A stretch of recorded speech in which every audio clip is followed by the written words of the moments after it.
Black Star Network is here. Hold no punches! I'm real revolutionary right now. Support this man, Black Media. He makes sure that our stories are told. Thank you for being the voice of Black America, Roland. Stay black. I love y'all. All momentum we have now, we have to keep this going. The video looks phenomenal. See, there's a difference between Black Star Network and Black-owned media and something like CNN. You can't be Black-owned media and be scared. It's time to be smart. Bring your eyeballs home.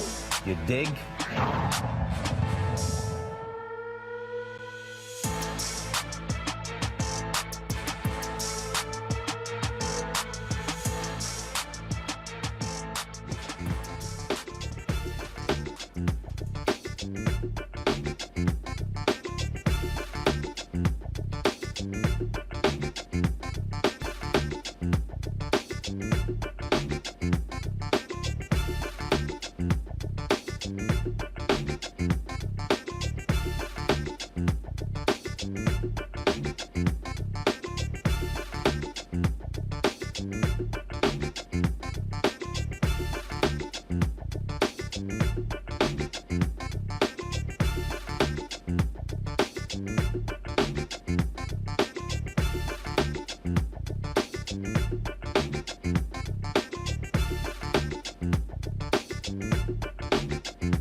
Today is Thursday, August 10th, 2023. Coming up on Roland Martin Unfiltered, streaming live on the Black Star Network. A gut-wrenching incident shocked the Greensboro, North Carolina community when a white property manager assaulted two innocent black children at a swimming pool.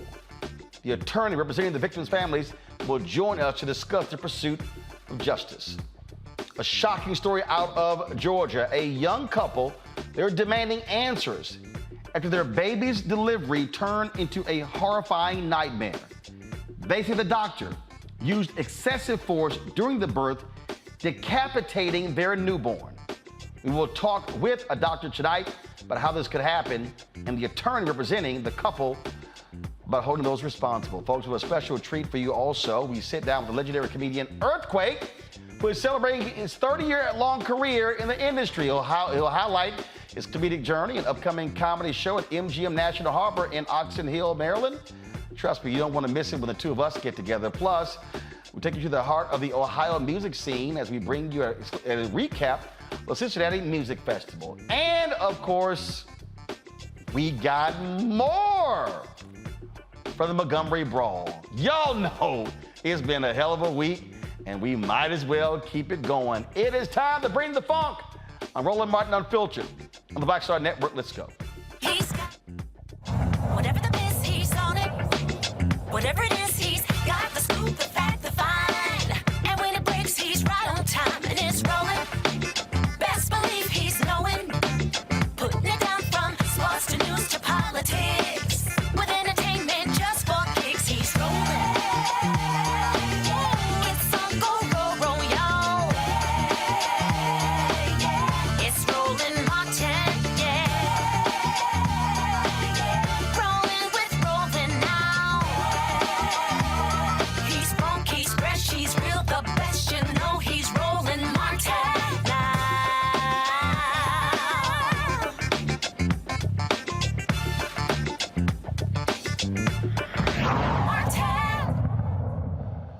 A white Greensboro, North Carolina woman is charged with assaulting two black kids at an apartment complex swimming pool. 62-year-old Kimberly Jennings, property manager of Sagefield Garden Apartments, is charged with 2 counts of simple assault on a child under 12. The incident was caught on the apartment complex's security camera. Jennings is seen here hitting and pouring drinks on the kids. What in the world? Roll the video. You see the two kids playing right there by the pool, and all of a sudden Jennings walks over and for some reason literally begins to pour drinks all over them. Joining me right now is the attorney representing the family, Jason L. Keith. He's joined by Jace Urey one of the kids, 11-year-old Jace. Glad to have both of you here. So first, Jace, what happened? What were y'all doing? Why? What was the conversation? Why did this woman just come over and pour drinks on y'all? Tell them what happened, Jace. Roland, first of all, we'd like to thank you for allowing us to be on the show to bring awareness to this. Jace, tell Roland what happened with that young lady, with the lady. She had hit my sister over a month ago, and Speak up. She had hit my sister over half a month ago, and it was like 2 weeks after that happened, and I had came back. Well, not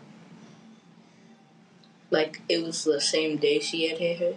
I had did something about it after I got her loose from her trapping her in there on that day, and then we went back after the day. Well, Roland, let me help him. He's a little nervous. Go ahead. Jace was visiting the pool. It was a hot day. It was one of the hottest days in it was one of the heat streaks in the United States. And him and his sister were visiting the pool. And Kim Jennings is an apartment manager. And apparently she had an issue with him coming to the pool. It wasn't just Jace. There were other kids there as well.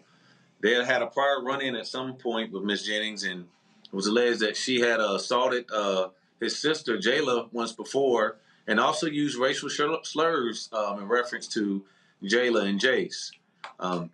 The second occasion that was videoed, which is why it has gone viral, Jace was simply visiting the pool, and something happened regarding his sister, and I think he addressed it regarding Miss Kim Jennings.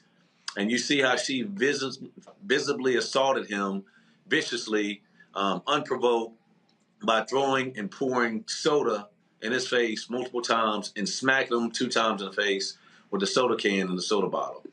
And if you look at the way Jace responded by doing nothing, because in terms of talking to Jace, he informed me that she's an adult and he's a kid, and that he didn't feel like he could do anything about it. Jace and his sister, do they stay at that apartment? They don't. They stay in the apartment directly across the street. And so they are there. They're friends, correct? Correct. And people are allowed to invite friends over to the pool. Correct. So so what I'm trying to understand is, are y'all the only black kids playing there? Was she targeting the two of you? no. Were y'all the only black kids there? No. My friend King was the one who invited us over here. So, what has been the response so far from the apartment complex? Well, Roland, they have tried to distance themselves as much as possible. There are some legal strategies that we have in play. Ben Crump is involved in the case, Harry Daniels out of Atlanta, and myself. And we've had some communication and correspondence with them. But they've tried to distance themselves, in my opinion, as much as they could. As you know, Ms. Jennings was arrested. She came back and on behalf of the apartment issued a formal apology for what occurred. Of course, you know, Roland, that apology is not enough. When you talk to Jace, he's a shy, regular 11-year-old kid, but he is terrified about what happened. How he reacted and how he responded to that 60-year-old white lady pouring soda in his face, assaulting him with the bottle multiple times, hitting him in his face, just disrespecting him and degrading him to the point to where all he could do is wipe the soda out of his eyes and tell his sister to come on and walk away and go tell his mother is offensive. So we hope and we plan to hold that apartment complex accountable for what happened. And so we're still working behind the scenes, but we have a legal strategy together, and we're going to make sure they pay every dollar that they can to make sure this young man never has to experience nothing like this again, and that they know that this can never happen again on anybody's watch under any circumstances. Well, wow, that is absolutely insane. I don't care how you feel about somebody. You don't just pour drinks over them because you're pissed off. Absolutely, Roland. Absolutely. And he's a child, and she's an adult, and he deserves better. And Jay said it best when he said, Mr. Keith, all I wanted was my mother and my father. And I told my sister, and I went home and I told them. Well, Jace, hopefully you and your sister are doing a lot better. And look, trust your attorneys to be sure to get justice in this case. Tom, thank you. Thank you. All right. Gentlemen, thanks a lot. We appreciate it. Thank you, Roland. Thank you. I'm going to bring in my pal, Dr. Greg Carr, Department of Afro-American Studies at Howard University, joining us from Egypt. Part of his annual trip there, Reese Colbert, host of the Reese Colbert Show on Sirius XM Radio out of D.C., Nola Haynes, Ph.D., Georgetown University, School of Foreign Service out of D.C. as well. I'm going to start with you, Reese. So if people want to understand why black people responded the way they did in Montgomery, it's because of stories like this. Two kids unable to defend themselves, don't lash out, have to take that racial indignity of being mistreated. And again, that's why black people have not only the black people who fought back in Montgomery, but why you've seen black folks with the jokes and the memes and the videos and the chair and everything, because this is the crap that we've had to deal with. Woo, Chad, I'm glad you didn't come to me with that with Jace there, because I don't know if I could hold my composure. She need her ass whooped. She need that chair upside her head for many reasons. Number one, the drink, if you throw a drink, then you about to get dragged across the damn floor, period. Then you turn around and you hit a child, dragged across the floor, point blank, period. She should be blacked up and all kind of shit in her mugshot just for what she did to those children. Because it wasn't just one child she assaulted, but she assaulted 2 children.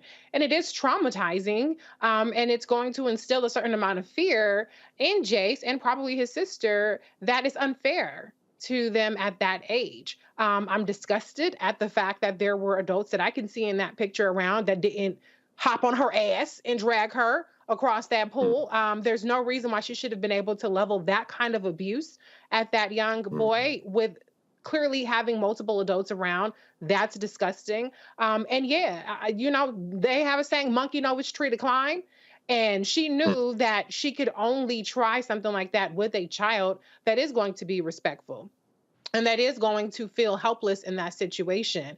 And so I think she needs a taste of her own medicine in terms of what it's like to be helpless and to be defenseless. And so anything that happens to her, in my opinion, is not proportionate to the kinds of harm that she inflicted. The fact that it hasn't been stated that she lost her job is appalling, but take that company, that management company, for every single dime that they have, because this is racist, it's disgusting. And guess what? She chose the right one. But keep trying other people and you're going to end up more like the Montgomery bandits that are now the white people that are now facing charges, as opposed to just being able to get their licks in and go. And this right here, Greg, is the thing I keep telling people. Black people have had to deal with these incidents. A few years ago, the black woman at a pool with a white man demanding she show an ID to get into the pool. The folks who try and deliver packages, people sitting there selling lemonade. I mean, we've run so many of these stories, it's unbelievable. And look, when you get sick and tired of this crap, again, we always say, you're going to roll up on the wrong black person on the wrong day, and hashtag team whip that ass is going to show up. No, that's true, Roland. I mean, rolling up on the wrong black person is a long tradition in the United States. In fact, the Montgomery story, I think something that's been underemphasized is that the only difference between what happened in Montgomery and 200 plus years of us being in this country is somebody caught it on tape. We've been having that ass whoopings consistently, and certainly in places like Alabama, Mississippi, and other places. But, there's also a long history of trying to police black bodies around places of recreation, whether it be amusement parks, whether it be pools, places where the public has access. And in this particular case, there's also a tradition, I shouldn't say tradition, there's a history of lawsuits that come as a result of people who have been invited into subdivisions, into private pools by members being excluded from those places because they're black. Certainly, I'm wondering why she hasn't been charged with aggravated assault. In fact, a couple of attorneys here on the trip with us saying, once you've added an object, a Coke bottle, a Coke can, whatever, this could be charged as beyond simple assault, but aggravated assault. And so we don't know whether or not the prosecutor and the other people involved in this situation are in fact shielding this white woman, which of course there's a long tradition of that as well. But finally, these kind of incidents over and over again just emphasize the fact that people act with impunity until they are stopped. And this woman here has certainly, she's certainly facing a situation where I don't know what will happen to her, but I know one thing: she should probably have her head on a swivel from now on in those parts. Again, Nola, I keep saying it on this show. I'm telling you that there reaches a point when folk ain't playing. And I saw a story the other day. I think somebody's suing a Popeyes worker because some customer was going off on the worker, and the worker just snatched homegirl's braids out of her head. And I've seen it. I've seen where people act a fool with customer service folk, and they are showing all of their ass, and you don't know what that person's been dealing with. You don't know what they've been going through, and folk take a whole lot of stuff, and then when somebody snaps, they're like, "Oh my God, they snapped." Yeah, because you kept acting a fool. Listen. So I think a lot of people forget that we are free. We are actually free. And, Black folks, for the most part, we just want to live our lives. We just literally want to live our lives. And so we try, when we are out in the world and just living our lives, we're not trying to harm anybody. We're not trying to do anything to people. We literally just want to live our secure lives and do what we can for our families. And then people come and mess with us. Right.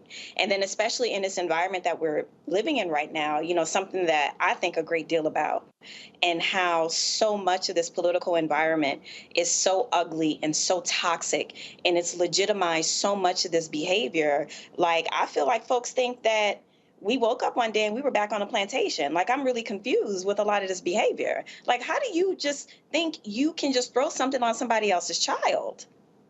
And how do you think you can police a Black child's body because that child is Black?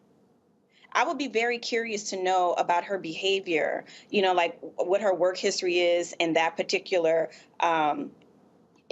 she has some level of authority at this apartment complex. Like, I'm very curious if she has a history of this with other children. This is just not okay. And, the last thing that I want to say about this is this has greater implications. Like, when I'm watching all the different things that are happening, and Lord knows I was laughing at all the Mississippi Melee, Mollywop memes, but through my security lens, I'm wondering, is this like a slow snowball up the hill to some sort of race-related civil war? I've been very careful not to go all the way there, but we are looking at things like this that are happening all the time.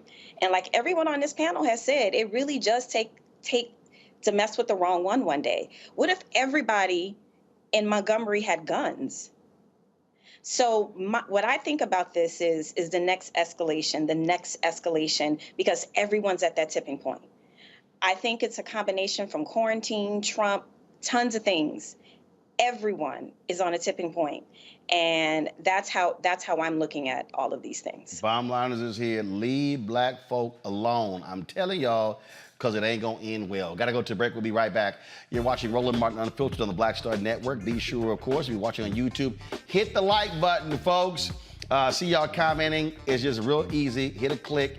Not a problem. Also, download the Black Star Network app, Apple phone, Android phone, Apple TV, Android TV, Roku, Amazon Fire TV, Xbox One, Samsung Smart TV. Also, your dollars make it possible for us to do what we do. So please join our Bring the Funk fan club. Send check-in money orders to P.O. Box 57196, Washington, D.C. 20037-0196. Cash App, $RM Unfiltered. PayPal, R Martin Unfiltered. Venmo is RM Unfiltered. Zayo, Roland at RolandSMartin.com. Roland at RolandMartinUnfiltered.com. Be sure to get a copy of my book, White Fear, How the Browning of America is making white folks lose their minds. Available at bookstores nationwide. Order on Amazon. Download the audio version on Audible. And Birmingham, I'm going to be in the house tomorrow. Book signing at the Harambe Room, 6 to 8 p.m., 1815 4th Avenue North. We'll be discussing my book, White Fear, how the Browning of America is making white folks lose their minds. And Lord, they are losing their minds. As you see with Montgomery and this story in North Carolina. We'll be right back. Question for you. Are you stuck? Do you feel like you're hitting a wall and it's keeping you from achieving prosperity? Well, you're not alone. On the next Get Wealthy with me, Deborah Owens, America's Wealth Coach, you're going to learn what you need to do to become unstuck and unstoppable. The fabulous author Janine K. Brown will be with us sharing with you exactly what you need to do to finally achieve the level of financial success you desire through your career. Because when I talk about being bold in the workplaces, I'm talking about that inner boldness that you have to take a risk, to go after what you want, to speak up when others are not. That's right here on Get Wealthy, only on Black Star Network. Hatred on the streets, a horrific scene, a white nationalist rally that descended into deadly violence. White people are losing their damn minds. As an angry pro-Trump mob storms the U.S. Capitol, we're about to see the rise of what I call white minority resistance. We have seen white folks in this country who simply cannot tolerate black folks voting. I think what we're seeing is the inevitable result of violent denial. This is part of American history. Every time that people of color have made progress, whether real or symbolic, there has been what Carol Anderson at Emory University calls white rage as a backlash. This is the rise of the Proud Boys and the Boogaloo Boys. America, there's going to be more of this. Here's all the Proud Boys, guys. This country is getting increasingly racist in its behaviors and its attitudes because of the fear of white people. The fear that they're taking our jobs, they're taking our resources, they're taking our women. This is white fear.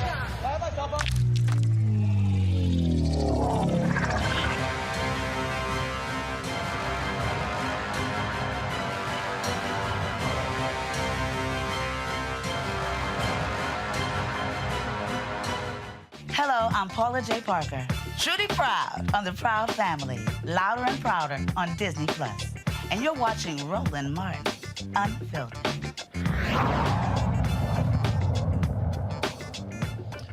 All right, folks, welcome back to Roland Martin Unfiltered on the Black Star Network. So, Senator Joe Manchin, he says, you know what? The Democratic brand is so bad, I'm just considering leaving. Yo, seriously, y'all, he's saying that. You know what? I really think, Joe Manchin is sort of like somebody who's married and they threaten divorce every 2 to 3 months just so they can even get more attention. I'm gonna tell you right now, Greg, I am sick and tired of this grandstanding, fool who wants his ass kissed left and right by Democrats. That's what he is. Joe, this is real simple. Become a Republican, become an independent, or just shut the hell up and stay where you are, because the bottom line is this here. The whining and complaining really gets old and tired. Absolutely. I mean, and in an era of particular cynicism in American politics, Joe Manchin must be congratulated for somehow managing to continue to stand out as a shill for the energy companies, as a roadblock to everything from climate crisis to voting rights. Joe Manchin is a shill. He has extracted a great deal of wealth, relatively speaking, from West Virginia, he and his family enriching themselves in one of the poorest states in the country.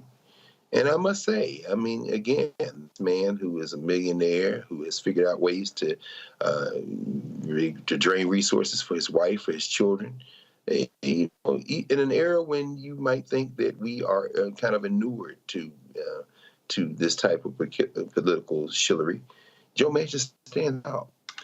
He's trying to win re-election, of course. No doubt those who are invested in extracting further wealth from the country through the white nationalist party have propped him up, and certainly he might try to attempt to play a spoiler in a presidential election. Manchin is not going off script. Joe Manchin is doing what Joe Manchin does. Joe Manchin thinks. And so as the shill from West Virginia continues to do what he does, we just have to pause and reflect on the fact that this is the state of American politics today. You know what, Reese? You talk about city girls. He a country girl. I mean, all he wants is attention. This was a quote in the radio interview. I'm thinking seriously. For me, I have to have peace of mind. Basically, the brand has become so bad. The D brand and R brand. You've heard me say a million times, I am not a Washington Democrat. Dude, shut the hell up. Yes, you are. Yes, you are. Maserati mansion, yacht owning mansion, millionaire mansion. Wasn't his daughter the one that raised the price of, was it EpiPens? Joe Manchin ain't shit. He is not some white savior rolling in on a white horse. To the extent that the Democratic brand has suffered, it's in large part because of his obstruction. It's because he did things like stand in the way of renewing the child tax credit. It's because he did things like standing in the way of passing the infrastructure, the Human Infrastructure Act that the Congress did. It's because he's standing in the way of voting rights reform. And so he has single-handedly been the spoiler, him along with the cinema, I shouldn't say single-handedly, but double-handedly, I guess you could say, has been one of the main impediments to the Democratic Party progressing even further than what it has. He is, like your book says, white fear is a white man who is grasping at straws to try to maintain some sort of relevancy because the party has slightly, not entirely, but slightly moved away from the white working class Joe Schmo guy in West Virginia and Ohio, and has moved to the diverse electorate that is required to win elections through votes, not through gerrymandering, not through suppression, not through purging, and not through stealing, but through actual votes. So, Joe, go sit your punk ass down somewhere. You're not going to be president. You'd be lucky to be senator again. So just shut the hell up. Nobody asked you for your stupid ass opinion. Nola, he says, he's been thinking about this for quite some time, and he wants to truly be an independent voice. But you sure didn't get elected as one, so you didn't mind running as that D for re-election. Yeah, absolutely. I'm going to talk about this through like the lens of like Southern politics and the neck of the woods that he's from. I'm going to go ahead and definitely throw them into kind of like the mix of, coming off a certain way, talking to a certain demographic a certain way, being folksy and all these different things. Like it's been done, but I feel a certain way when, people from my neck of the woods get exploited by folks who use that kind of every guy language. I remember the first time Manchin was on my radar back when Chris Hayes was still on, when he was still doing hardball. Chris Hayes? Wait a minute. Chris Matthews. Chris Matthews. And, Manchin came on the show and he said all the right things. Even some of my family members was like, well, he's saying stuff that makes sense for rural folks in Louisiana. Like he's speaking a specific language. And as we've seen over time, Reese used the word obstructionist. I mean, low key, that's what I pretty much assume that's what his job is. Like, I'm not surprised at all by this announcement because I started to get the feeling that you're not what you say that you're about for all the different reasons listed. But for me, I take offense because it's like the same group of people continuously get exploited over and over and over by people that have absolutely nothing in common with them, saying that they have everything in common with them and that they're looking out for them. And I just don't think that that's the case. Yep. I just sit here and again, it's just wonk, wonk, wonk. And here's the whole deal. If you're going to leave, just leave. Just shut up. Like all this, oh, I might stay, I might go, and I'll be treating well. The brand is bad. Go or stay. Shut up, please. All right, y'all. Gotta go to break. We come back to this crazy case out of Georgia where a family is suing the doctor in the hospital for decapitating their newborn. A shocking and stunning story. We'll talk with the family's lawyer next. Also in the show, Montgomery brawl. The folks, the cops, the white folks, the cops said they got warrants out for their arrest. They have turned themselves in. We'll show you their mug shots and show you more great videos and memes that black folks have been putting out fast and furious. You're watching Roland Martin Unfiltered right here on the Black Star Network.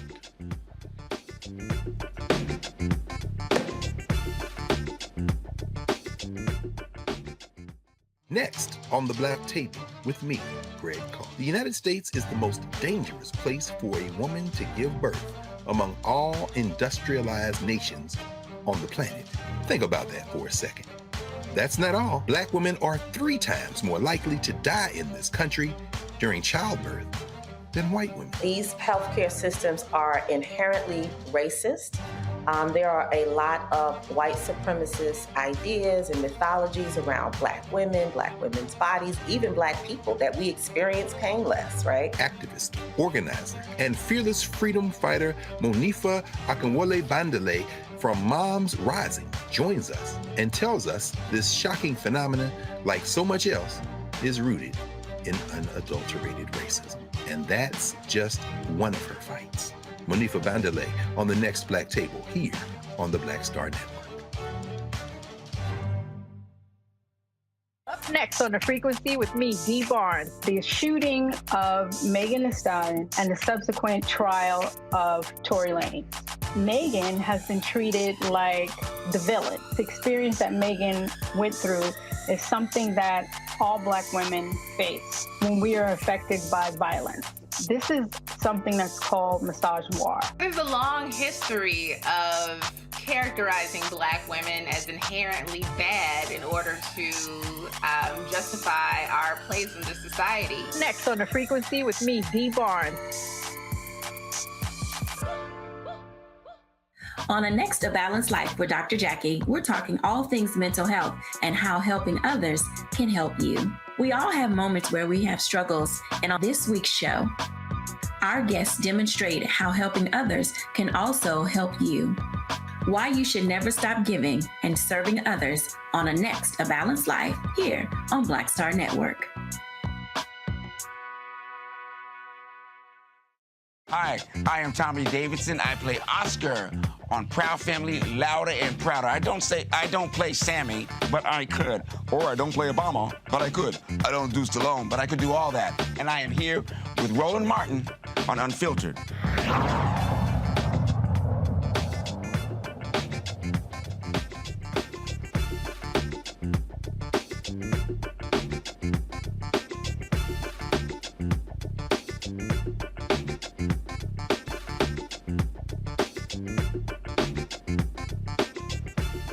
A young Georgia couple says the doctor delivering their baby used too much force and decapitated the newborn.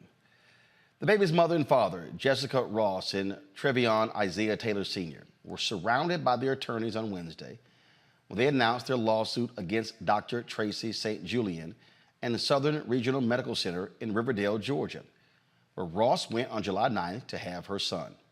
The parents discovered what happened to their son when the funeral home told them their baby was decapitated. Joining me now from Atlanta is the attorney representing the couple, Dr. Roderick Edmond. Dr. Edmond, glad to have you on the show. So, okay, what in the world happened? What do they say happened when the child was born? Roland, we get all of our information primarily from the medical records, but also from just what it is that the parents and their relatives say happened. I'm just going to say the obvious. This is a bizarre case. It's one of the most horrific situations I've ever seen. I practiced medicine for 12 years. I never saw anything like this, and I've been suing doctors and hospitals for about 20, same thing. This is a very, very unique, bizarre situation. In answer to your question, I mean, you know, this young lady, she's 20 years old. It's her first pregnancy, never been pregnant before, and you know, she basically had an uneventful prenatal course, but her water broke on the 9th of July. She shows up appropriately at the labor and delivery department there at the hospital. And they put her on an IV, Pitocin, that medicine that causes your contractions to kind of speed up. And she has a normal labor process, 10 hours. And then she's fully effaced. She's ready to start pushing at about 8:40 in the evening. She starts pushing. After a couple of hours of pushing, she poops out. She gets tired, and the reason that she gets tired is because she has something called a shoulder dystocia. That's a fancy word for saying that the baby's coming down and the shoulders get stuck on the bone, coming through the pelvic canal, coming through the pelvic girdle, and doctors are trained. They're supposed to know how to deal with a situation like that.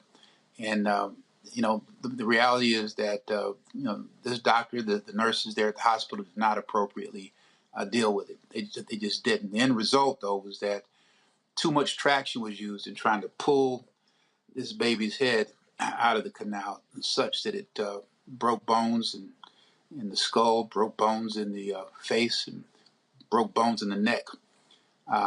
Everything indicates, and again, we're going to get more information as we go through discovery and litigation, but everything suggests that before they call for the cesarean section, that's when they go in and cut the baby out from the abdomen. This baby probably had died already. All right, but the bottom line is that when they went back to the cesarean section, the woman, when I say woman, the doctor took the scalpel, opened the belly, opened the womb. The feet came out, the body came out, but the head did not. The head was still in the vaginal canal, and the baby had been decapitated. And that's what happened.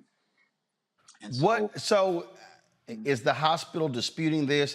Go to my iPad. This is the doctor that y'all are also suing Dr. Tracy St. Julian, 26 years of experience, graduated from the University of Texas Medical Branch at Galveston in 1996.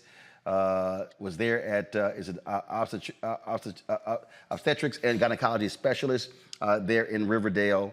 I mean, this is just unbelievable when you just hear the details of what they're alleging. Right, it is shocking, and you know, I was looking at the commercials that you all showed before you started this section, and it may just be by accident, but somebody was talking about the increased incidence of deaths and injury to mothers and babies, black mothers and babies. That is pandemic. That's an issue that we've been covering extensively over the past year.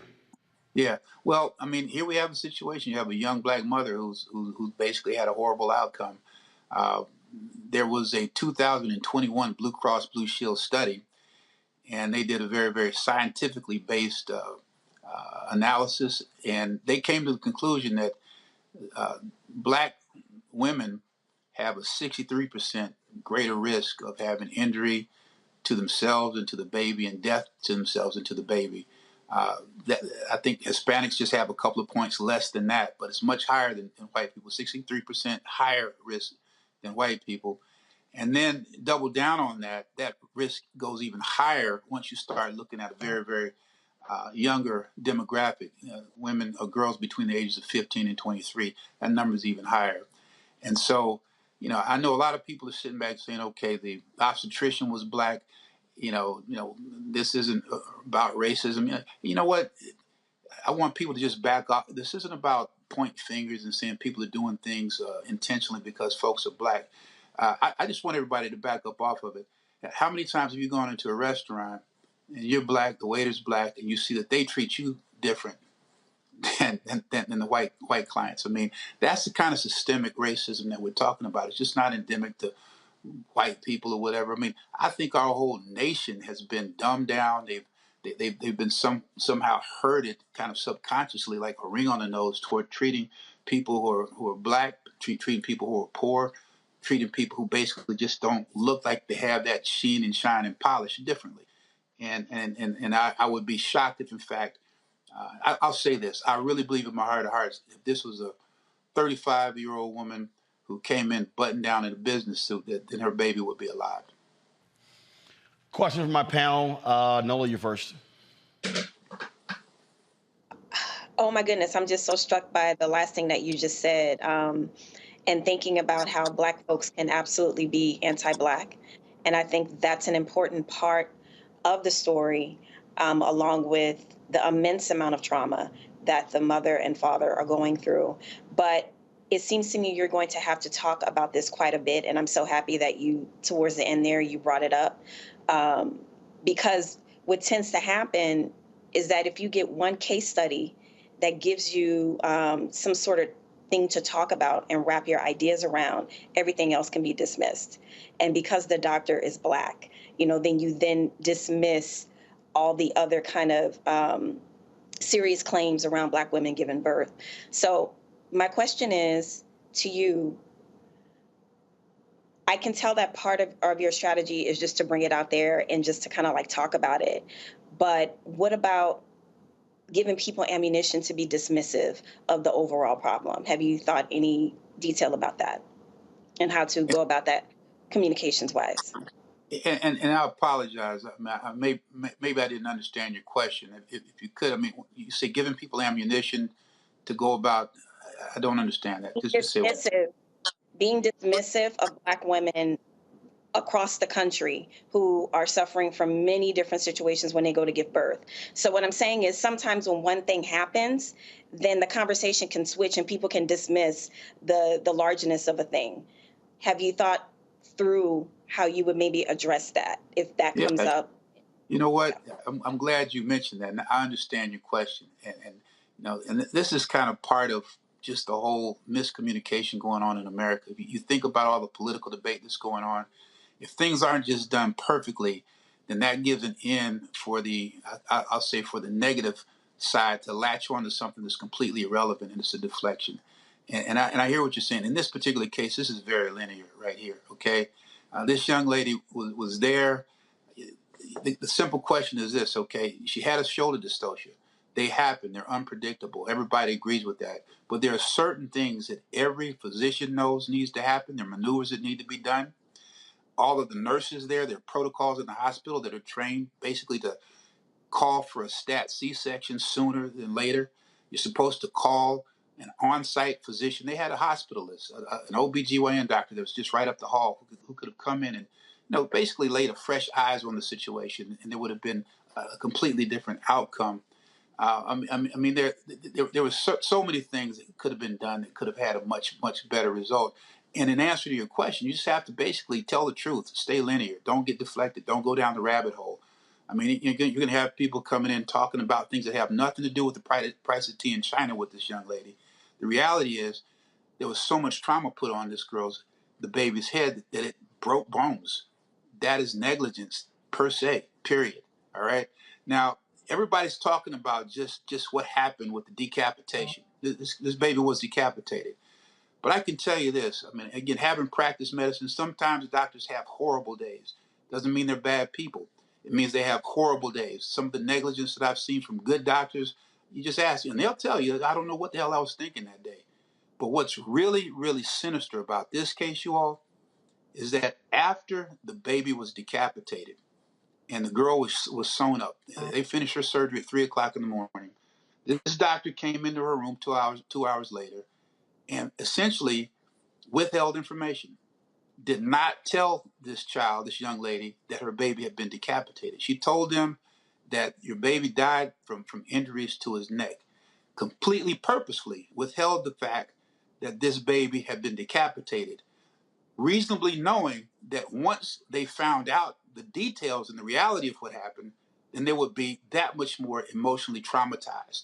And so there was a cover-up that happened in terms of the dissemination of information. I want to double down on that. The same day after the baby died, you had people who were there working in the hospital. They lied to this young couple. This girl was 20 years old. Her boyfriend's 21. They told them that, hey, you all's baby's death, those circumstances do not warrant there being a reflexive, free autopsy that's to be done by the medical examiner in the county. And that's just an abject lie. Those circumstances of the death are exactly why they do reflexive autopsies. And they tried to encourage this couple to cremate their baby in an attempt to destroy evidence. So they're trying to obstruct the development of evidence, and then also they were trying to destroy evidence. And this is the crazy part. A couple of hours after her baby was dead, this young lady tearfully, sorrowfully said, "I want to see my baby." Like just about all women do when they have a baby that dies. They usually open up the blanket, they look there, and make sure all the fingers are there and everything. And you know what the people at the hospital told her? They told her, "You can't see your baby." She insisted, she persisted. And once she persisted, they said, "Well, okay, you can see your baby, but you cannot hold your son." And so what they did is that they wrapped the baby up tightly in a swaddling blanket.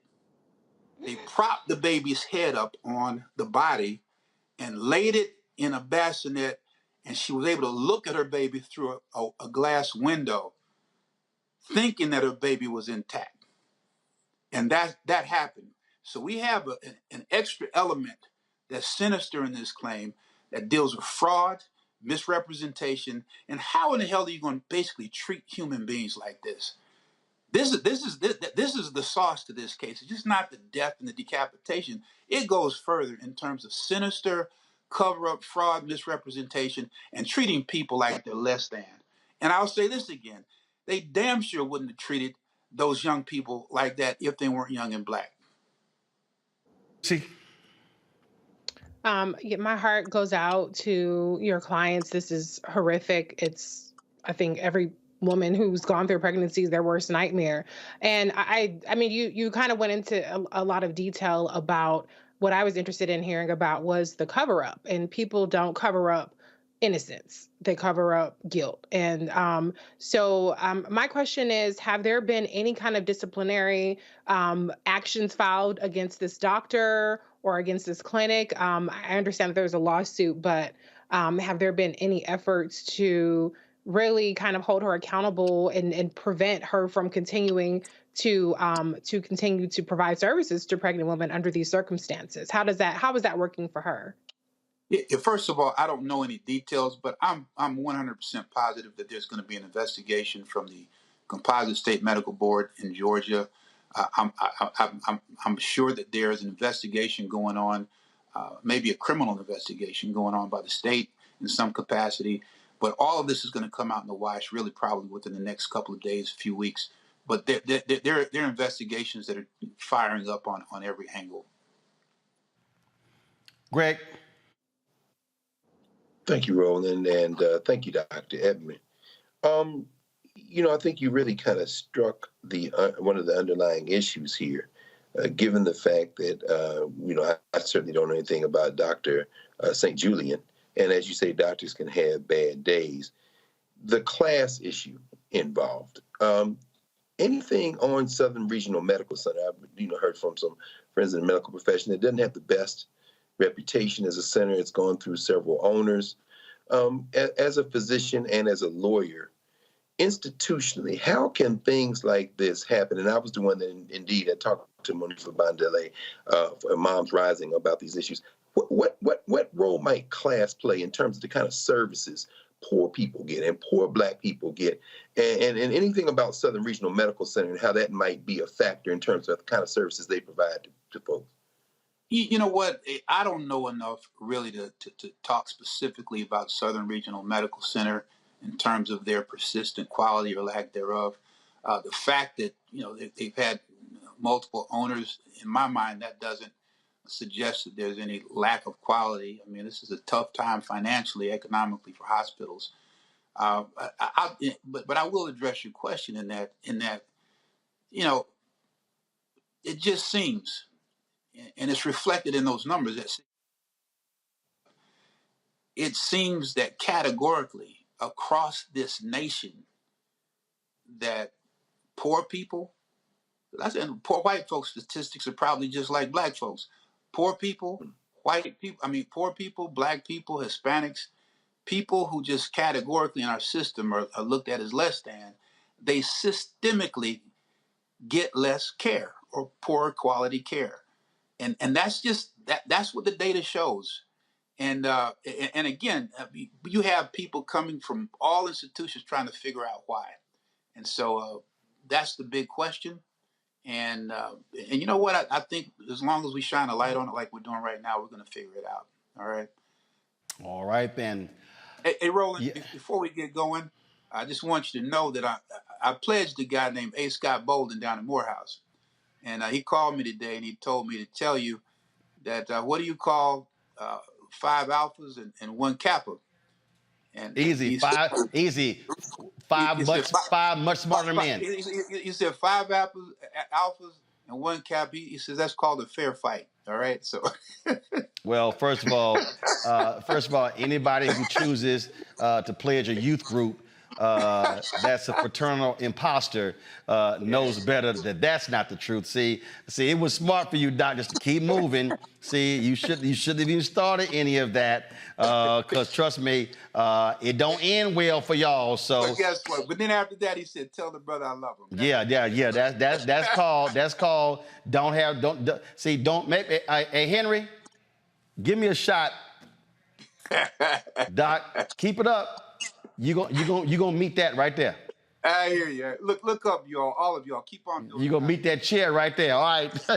Doc, all right. We appreciate it. Thank you so very much. Thanks a lot. Thank you. All right. Folks, I'm going to go to a quick break. We come back. We're going to talk to a doctor who can explain what actually happens in the medical room and how this possibly could have happened. Man, sad story. You're watching Roland Martin Unfiltered right here on the Black Star Network. When you talk about blackness and what happens in black culture, we're about covering these things that matter to us, speaking to our issues and concerns. This is a genuine people-powered movement. There's a lot of stuff that we're not getting. You get it, and you spread the word. We wish to plead our own cause. Too long have others spoken for us. We cannot tell our own story if we can't pay for it. This is about covering us. Invest in black-owned media. Your dollars matter. We don't have to keep asking them to cover our stuff. So please support us in what we do, folks. We want to hit 2,000 people, $50 this month, raise $100,000. We're behind 100,000, so we want to hit that. Y'all money makes this possible. Check some money orders. Go to P.O. Box 57196, Washington, D.C. 20037-0196. The Cash App is $RM Unfiltered. PayPal is R Martin Unfiltered. Venmo is RM Unfiltered. Zelle is Roland at RolandSMartin.com. Question for you. Are you stuck? Do you feel like you're hitting a wall and it's keeping you from achieving prosperity? Well, you're not alone. On the next Get Wealthy with me, Deborah Owens, America's Wealth Coach, you're going to learn what you need to do to become unstuck and unstoppable. The fabulous author Janine K. Brown will be with us sharing with you exactly what you need to do to finally achieve the level of financial success you desire through your career. Because when I talk about being bold in the workplaces, I'm talking about that inner boldness that you have to take a risk, to go after what you want, to speak up when others are not. That's right here on Get Wealthy, only on Black Star Network. Hi, I'm Jo Marie Payton, voice of Sugar Mama on Disney's Louder and Prouder Disney Plus, and I'm with Roland Martin on Unfiltered.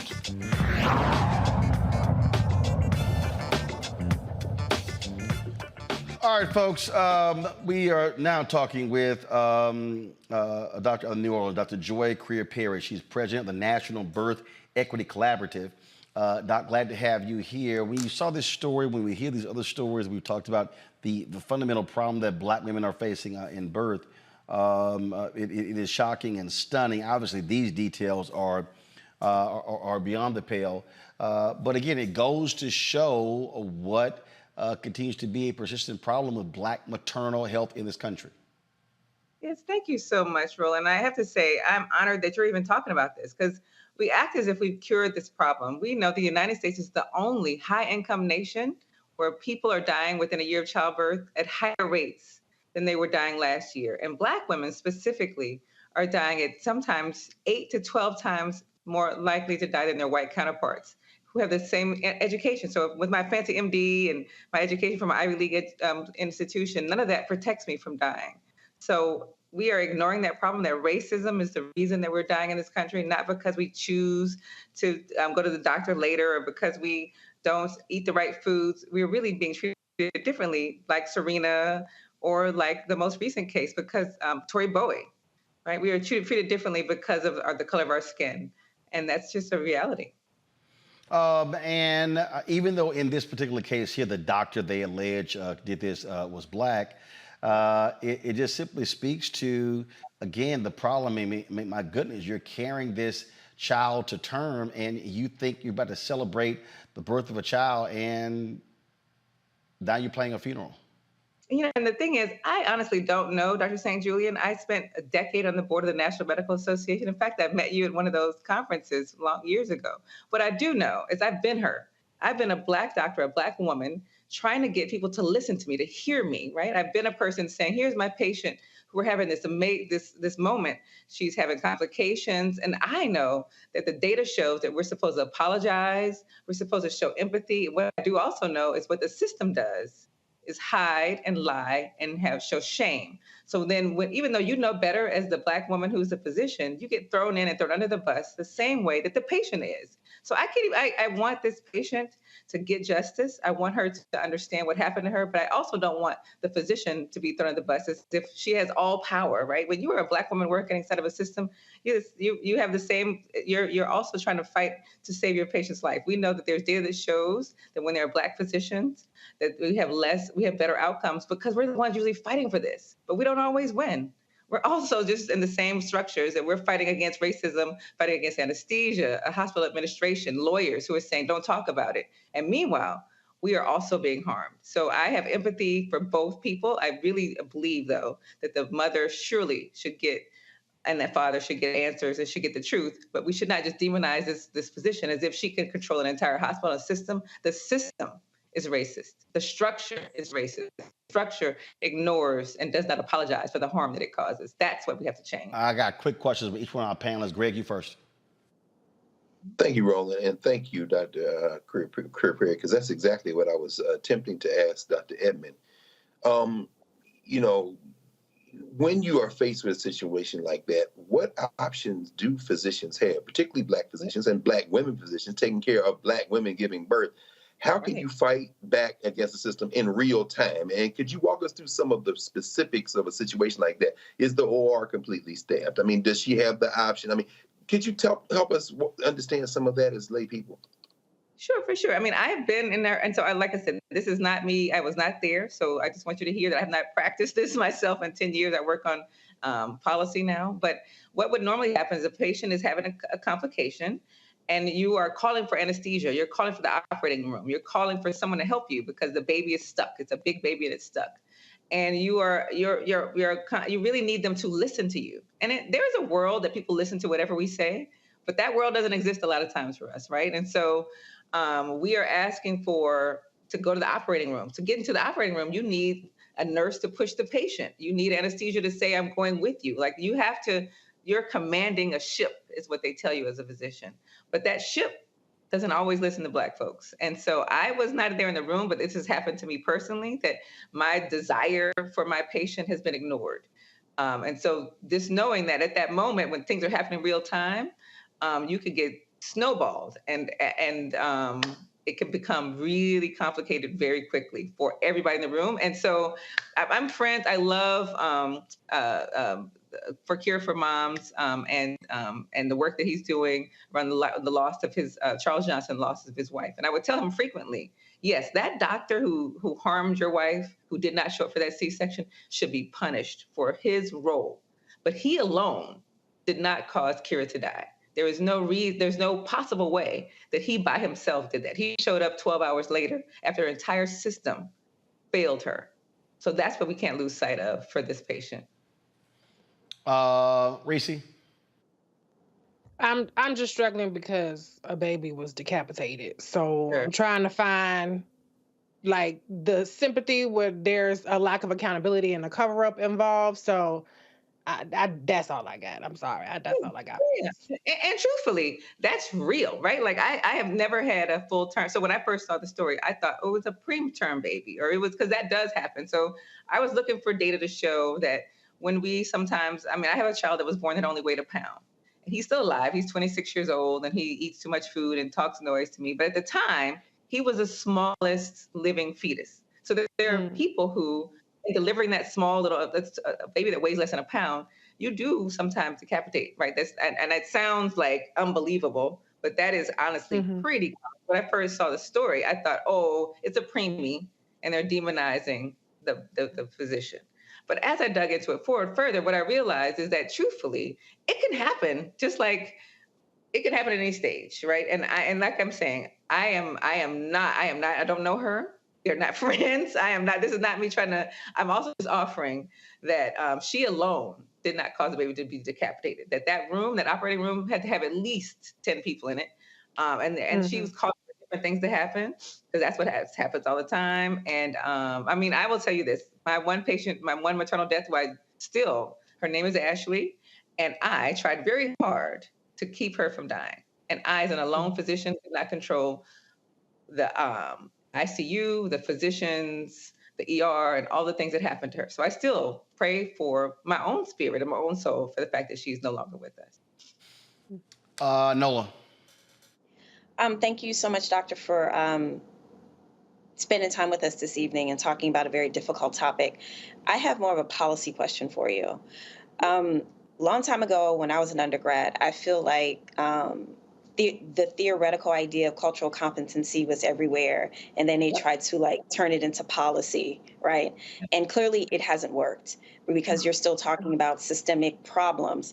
So, what are some of the policy suggestions that you've thought through, things that could help do something about addressing the systemic problems within the system?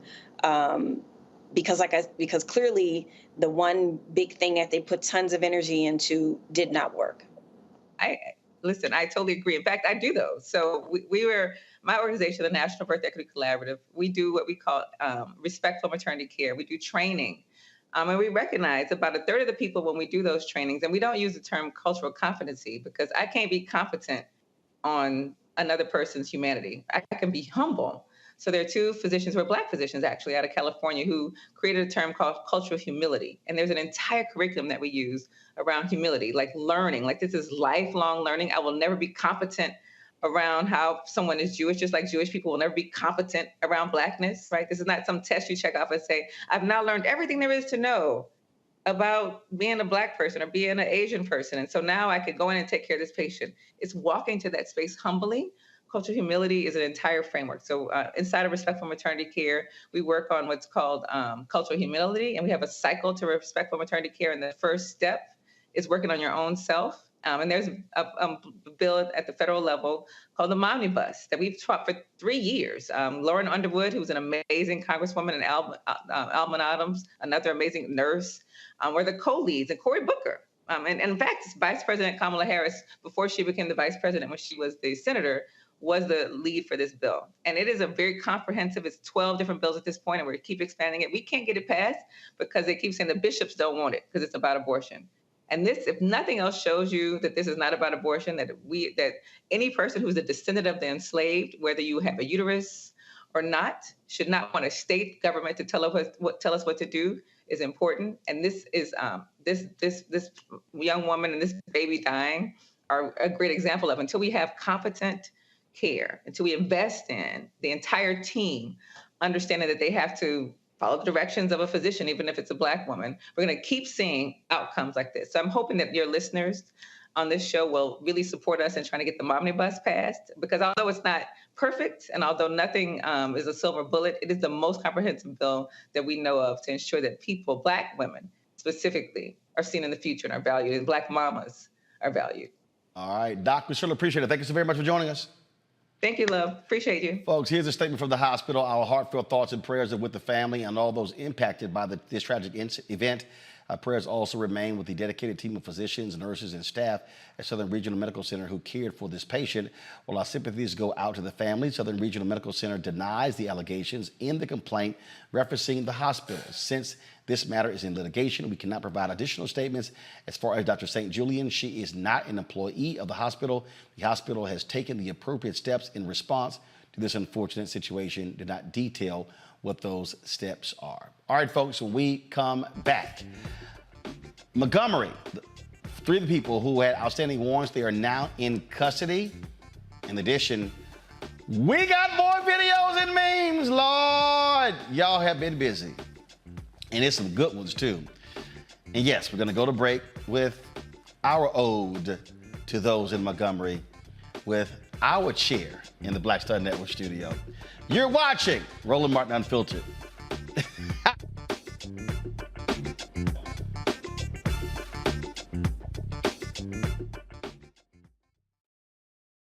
Up next on The Frequency with me, Dee Barnes, the shooting of Megan Thee Stallion and the subsequent trial of Tory Lanez. Megan has been treated like the villain. The experience that Megan went through is something that all Black women face when we are affected by violence. This is something that's called misogynoir. There's a long history of characterizing Black women as inherently bad in order to justify our place in the society. Next on The Frequency with me, Dee Barnes. Next on the Black Table with me, Greg Carr. The United States is the most dangerous place for a woman to give birth among all industrialized nations on the planet. Think about that for a second. That's not all. Black women are 3 times more likely to die in this country during childbirth than white women. These healthcare systems are inherently racist. There are a lot of white supremacist ideas and mythologies around Black women, Black women's bodies, even Black people that we experience painless, right? Activist, organizer, and fearless freedom fighter Monifa Akinwole Bandele from Moms Rising joins us and tells us this shocking phenomenon, like so much else, is rooted in unadulterated racism. And that's just one of her fights. Monifa Bandele on the next Black Table here on the Black Star Network. On a Next A Balanced Life with Dr. Jackie, we're talking all things mental health and how helping others can help you. We all have moments where we have struggles, and on this week's show, our guests demonstrate how helping others can also help you. Why you should never stop giving and serving others on a Next A Balanced Life here on Black Star Network.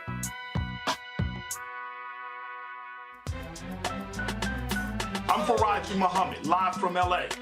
And this is The Culture. The Culture is a two-way conversation. You and me. We talk about the stories, politics, the good, the bad, and the downright ugly. So join our community every day at 3 p.m. Eastern and let your voice be heard. Hey, we're all in this together. So let's talk about it and see what kind of trouble we can get into. It's The Culture. Weekdays at 3, only on the Black Star Network.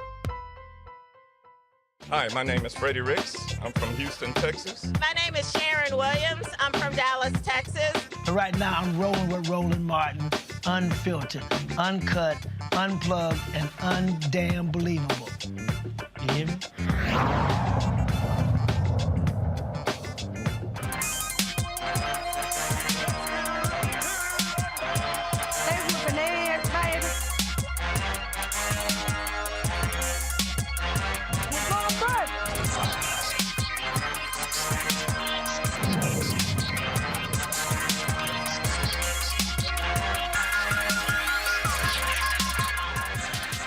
All right, folks, 3 folks have been jailed in the Montgomery brawl. First and foremost, right here, Richard Roberts faces 2 counts of 3rd-degree assault. He has been arrested and jailed. We also have 2 other individuals, Zachary Shipman, Zachary Chase Shipman, he is 25, held in the Montgomery Municipal Jail on 1 count of misdemeanor 3rd-degree assault charges in connection with the Saturday brawl. Also, Alan Todd, 23 years old, he also has been arrested. Again, Richard Roberts turned himself in on Tuesday. Police are still seeking Reggie Gray, the 42-year-old Black man who was wielding the chair. They are also, you also have there was a woman who also was arrested. I don't know if we actually have that. I'm looking right here. Give me 1 second. I saw it just right here. Here we go. Woman in connection. Go to my iPad, please. This is the mugshot of Mary Todd. She's 21 years old. She is the 4th suspect who has been charged in connection with the brawl. She turned herself in today. She faces misdemeanor 3rd-degree assault charges. She's also being held at the Montgomery Municipal Jail. All right, folks. There has been some of the other story updates. This is from AL.com. Montgomery Riverboat crew says they were attacked by drunk people yelling N-word, according to records. A teen deckhand's mother wrote that she could hear men yelling F that nigger, and the men came down to fight my son. Now, another witness said this was not about race, but you have this particular witness who is saying this. People continue to respond in quite the interesting and humorous way to all of this. We have been looking at some of these videos. So in Copenhagen, they have Fashion Week, and guess what? The black chair made an appearance during Fashion Week. The sister is coming down. Do y'all have, pull up audio, guys, come on.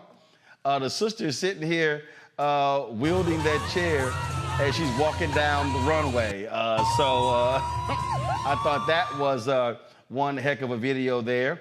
Also, we came across a few others that I found to be quite amusing.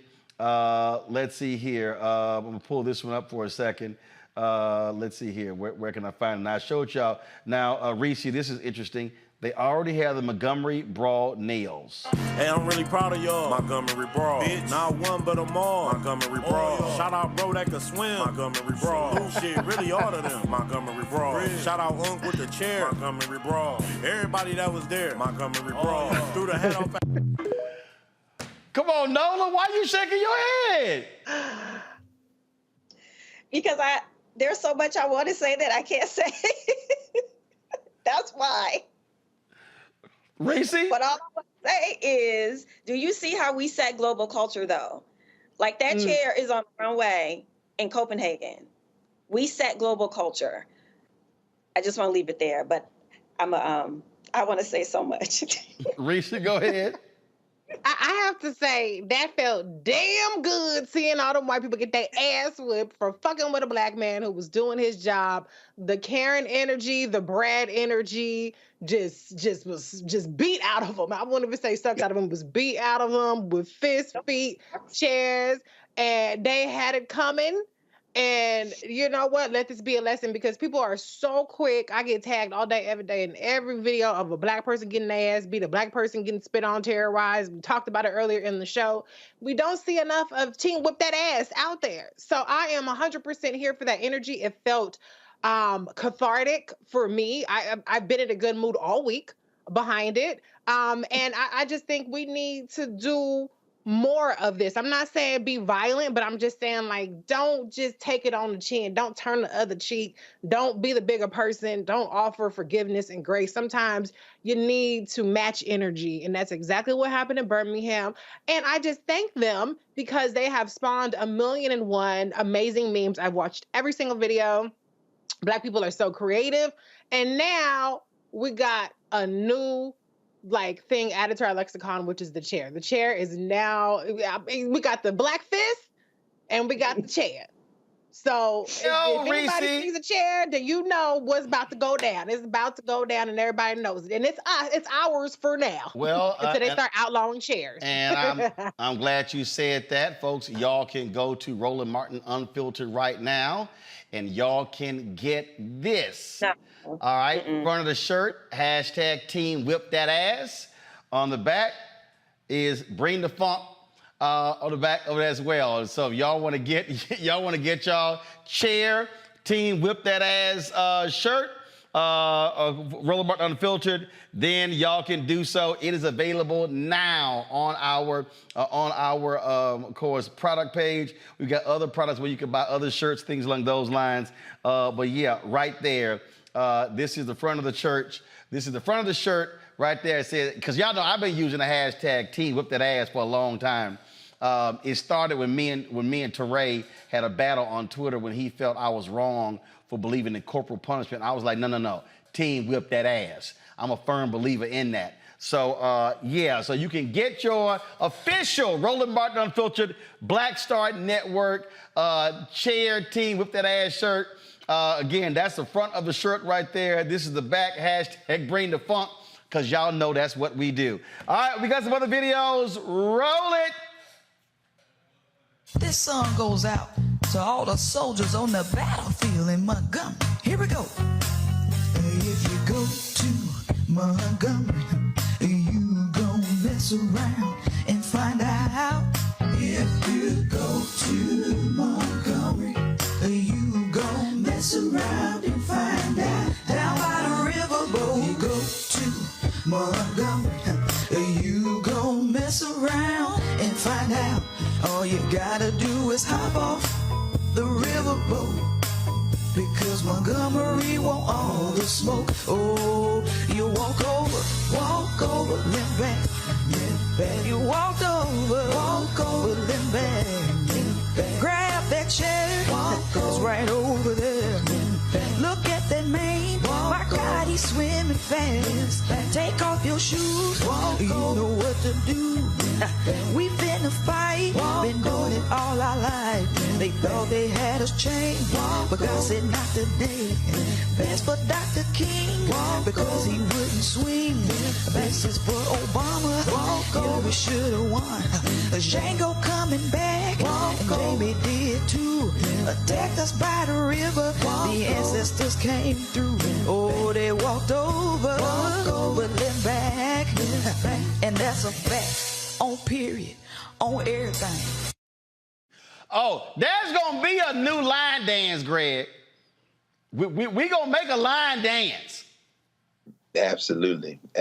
You know, it's very interesting. We've been here for about a week and a half so far. Right now, I'm sitting in that Swan, and where we're staying requires a boat, a ferry, and you know, dozens of times a day, ferries go back and forth between Elephantine Island and the mainland here in that Swan, and they're run by Nubians.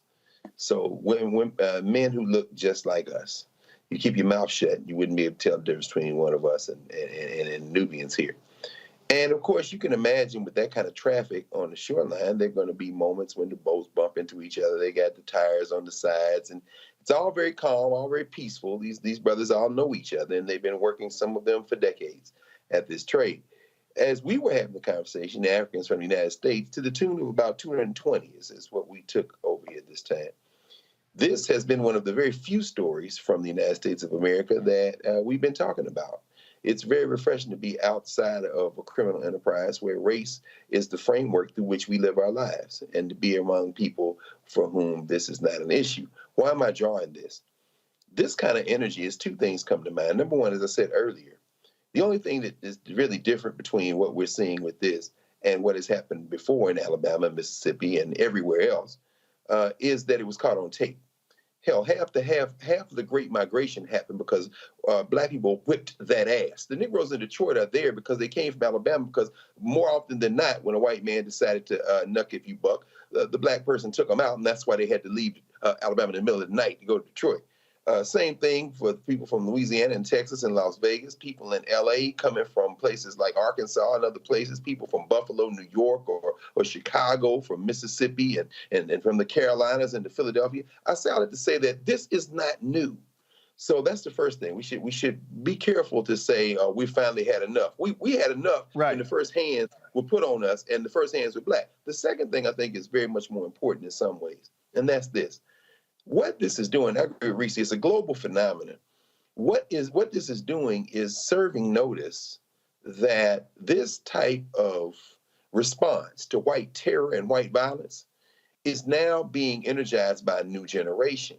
The United States of America doesn't have enough police, doesn't have enough deputy police in terms of white people to really to any way neutralize the combined anger and pent-up emotion of black people. Making these videos, all this kind of thing, particularly of something that, quite frankly, it might be an act of assault, is an open declaration that we don't give a damn about the law.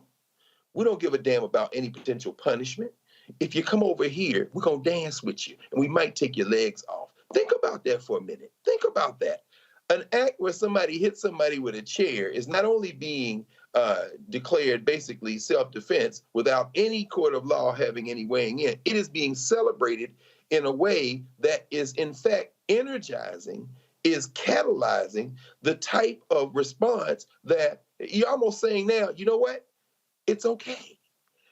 That signal could have profound implications as we enter this new election cycle and folks want to make country music songs and scream all kind of things. This could get a whole lot more violent before it gets better. Don't swing on folks, because you might get swung on back. Roll the next video. Nothing, just getting ready for work, that's all. Somebody pray for me. Somebody pray for me. Somebody pray for me. Man, when the black cops start pulling the chairs out, you know something's up. Roll next video. My brothers and sisters take arm in the Battle of Montgomery. I knew that I had to be prepared myself. Pulling out old Betsy, I practiced my chair jutsu. I haven't used this skill in years, as the last time I used it, I sent 4 people to the hospital with concussions. Their brains turned to jelly. It's a daily skill passed down from hood master to hood master, baby daddy to baby daddy. It's a powerful skill. When thrown, the chair can cause riots and get the most sane person into a frenzy. But it's necessary, and I will be ready.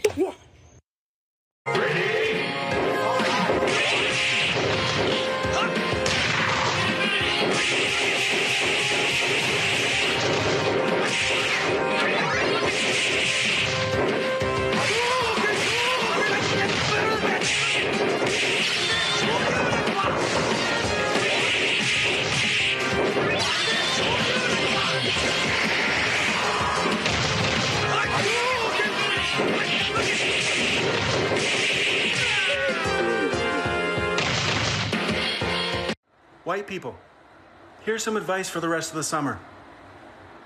Stay out of the water.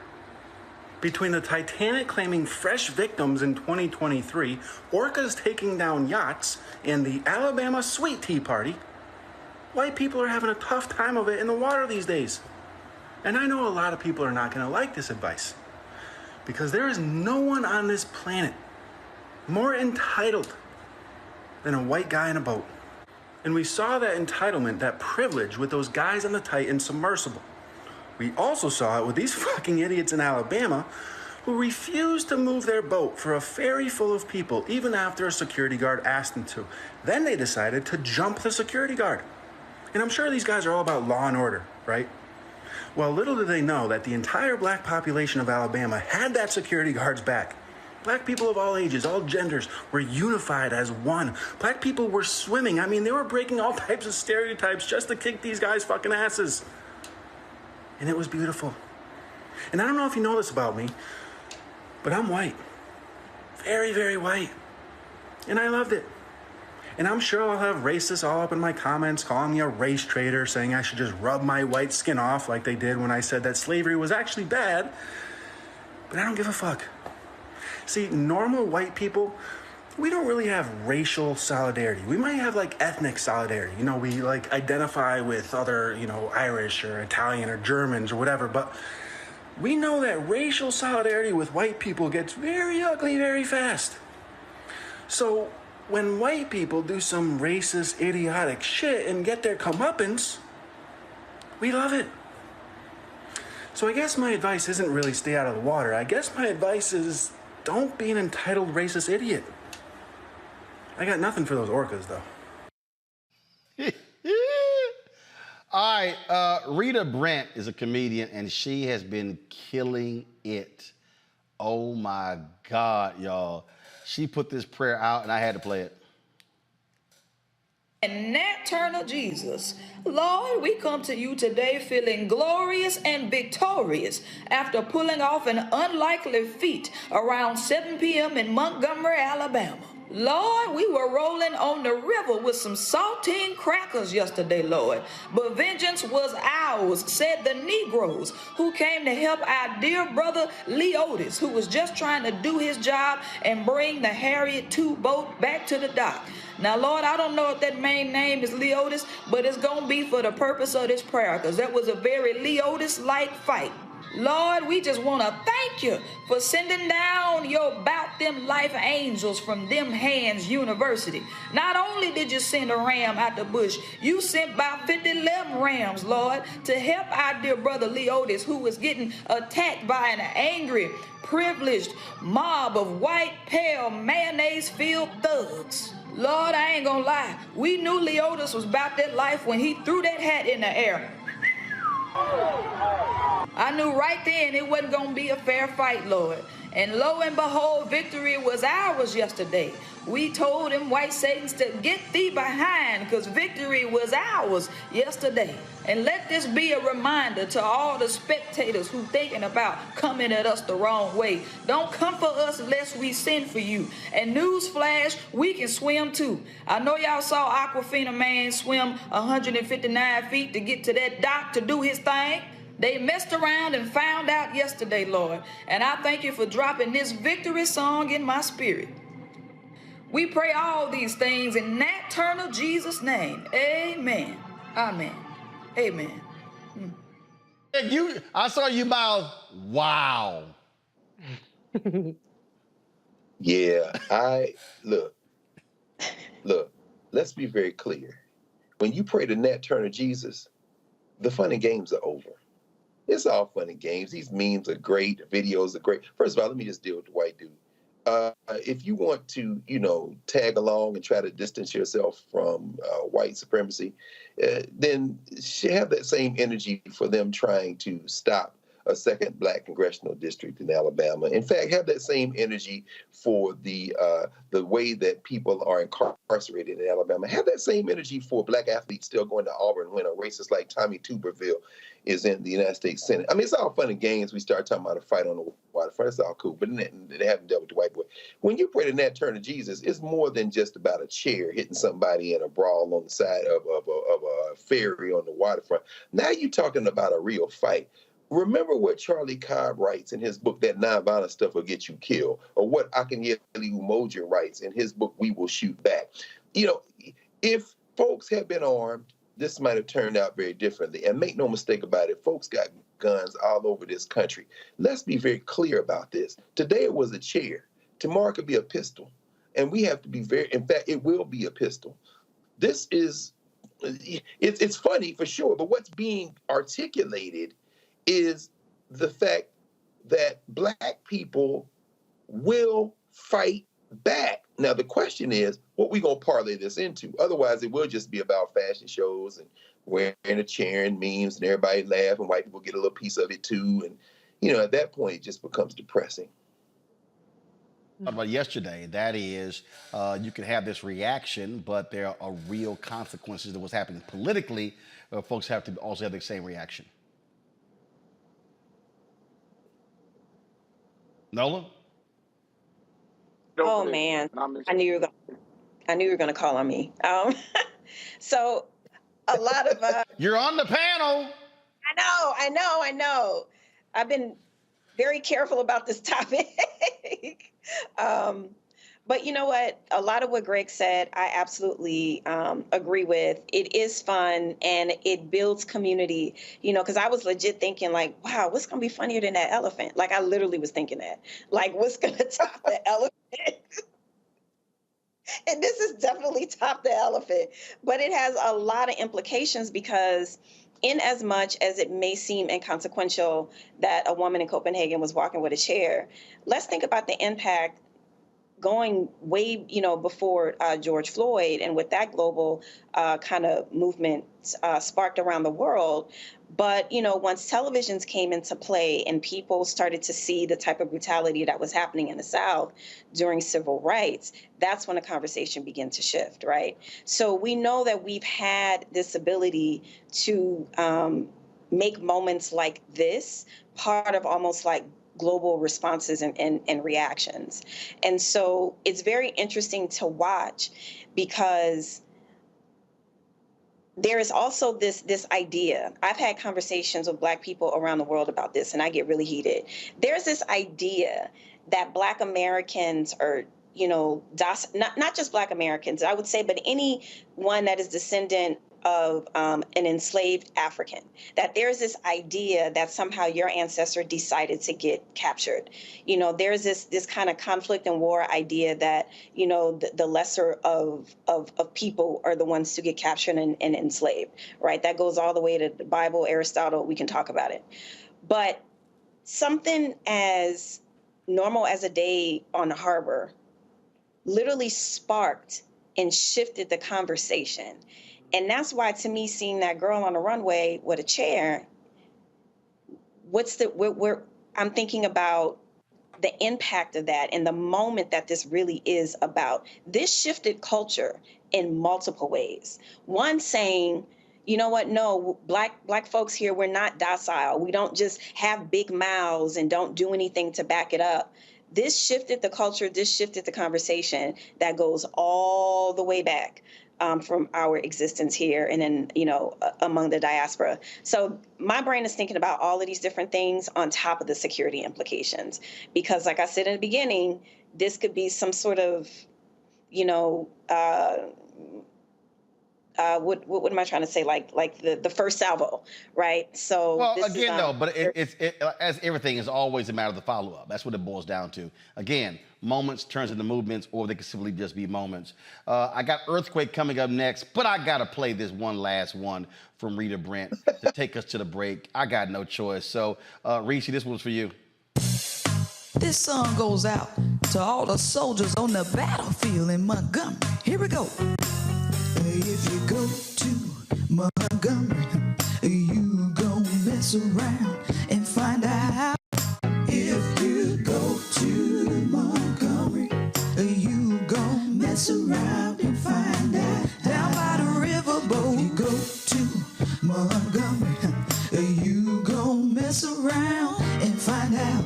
All you gotta do is hop off the riverboat, because Montgomery want all the smoke. Oh, you walk over, limp back, limp back. You walk over, limp back.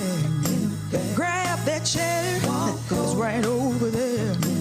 Look at that man, my God, he's swimming fast. Take off your shoes, you know what to do. We finna fight, been doing it all our life. They thought they had us chained, but God said not today. Best for Dr. King, because he wouldn't swing. Best is for Obama, Hillary should've won. Django coming back, and Jamie did too. Attacked us by the river, the ancestors came through. Oh, they walked over, but then back. And that's a fact. On period, on everything, on my mama. Mess around and find out. That's gonna be somebody. That's gonna be the church on Sunday. Reese, take us out to the break. Your final comment. Look, I just gotta say, I'm glad that Dr. Carr and Dr. Nola laid it out. There has been, we've seen over the past year and some change, a backlash to the so-called racial reckoning of George Floyd. Well, guess what? There's a backlash to the backlash. Because if y'all thought we were just going to take the backlash, laying down all the shit that y'all doing across the country, overreaching, trying to strip us of our citizenship, it ain't happening, Captain. So it might just be the opening salvo. And don't say you weren't warned that we ain't taking this shit no more. Ain't no, we're not our ancestors. We're not the people we were, or we have been for the past 18 months. Letting motherfuckers like Ron DeSantis, Greg Abbott, and a lot of them slide with a lot of this shit that they've been pulling over on Black people without getting the answer. Well, Montgomery was your answer, boo. Stay tuned for more. Y'all, I can't wait to hear my next guest, Earthquake, got to say about the Montgomery Brawl. You know, every comedian in the country gonna work into a routine. He's next right here on Roland Martin Unfiltered on the Black Star Network. Hatred on the streets, a horrific scene, a white nationalist rally that descended into deadly violence. White people are losing their damn minds. As an angry pro-Trump mob storms the U.S. Capitol, we've seen We're about to see the rise of what I call white minority resistance.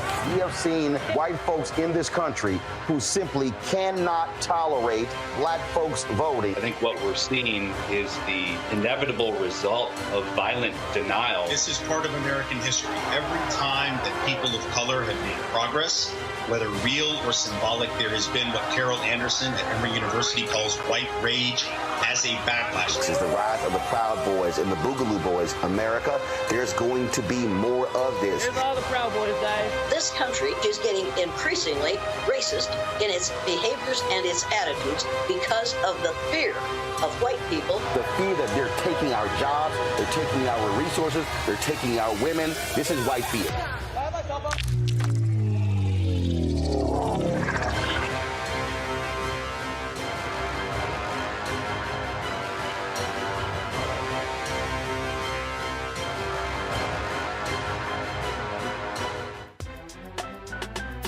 I'm Faraji Muhammad, live from LA.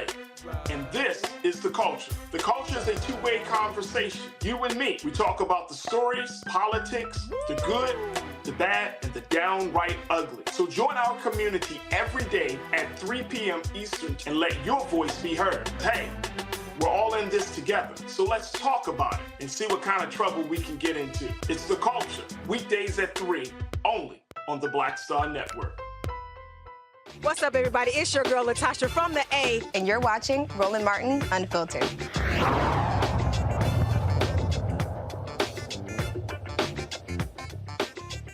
All right, y'all. He is celebrating 30 years in comedy. Earthquake has been in the game for quite some time. I see, y'all. I see the call. He's been in the game for quite some time. Celebrated a birthday this year. Again, 30 years in the game.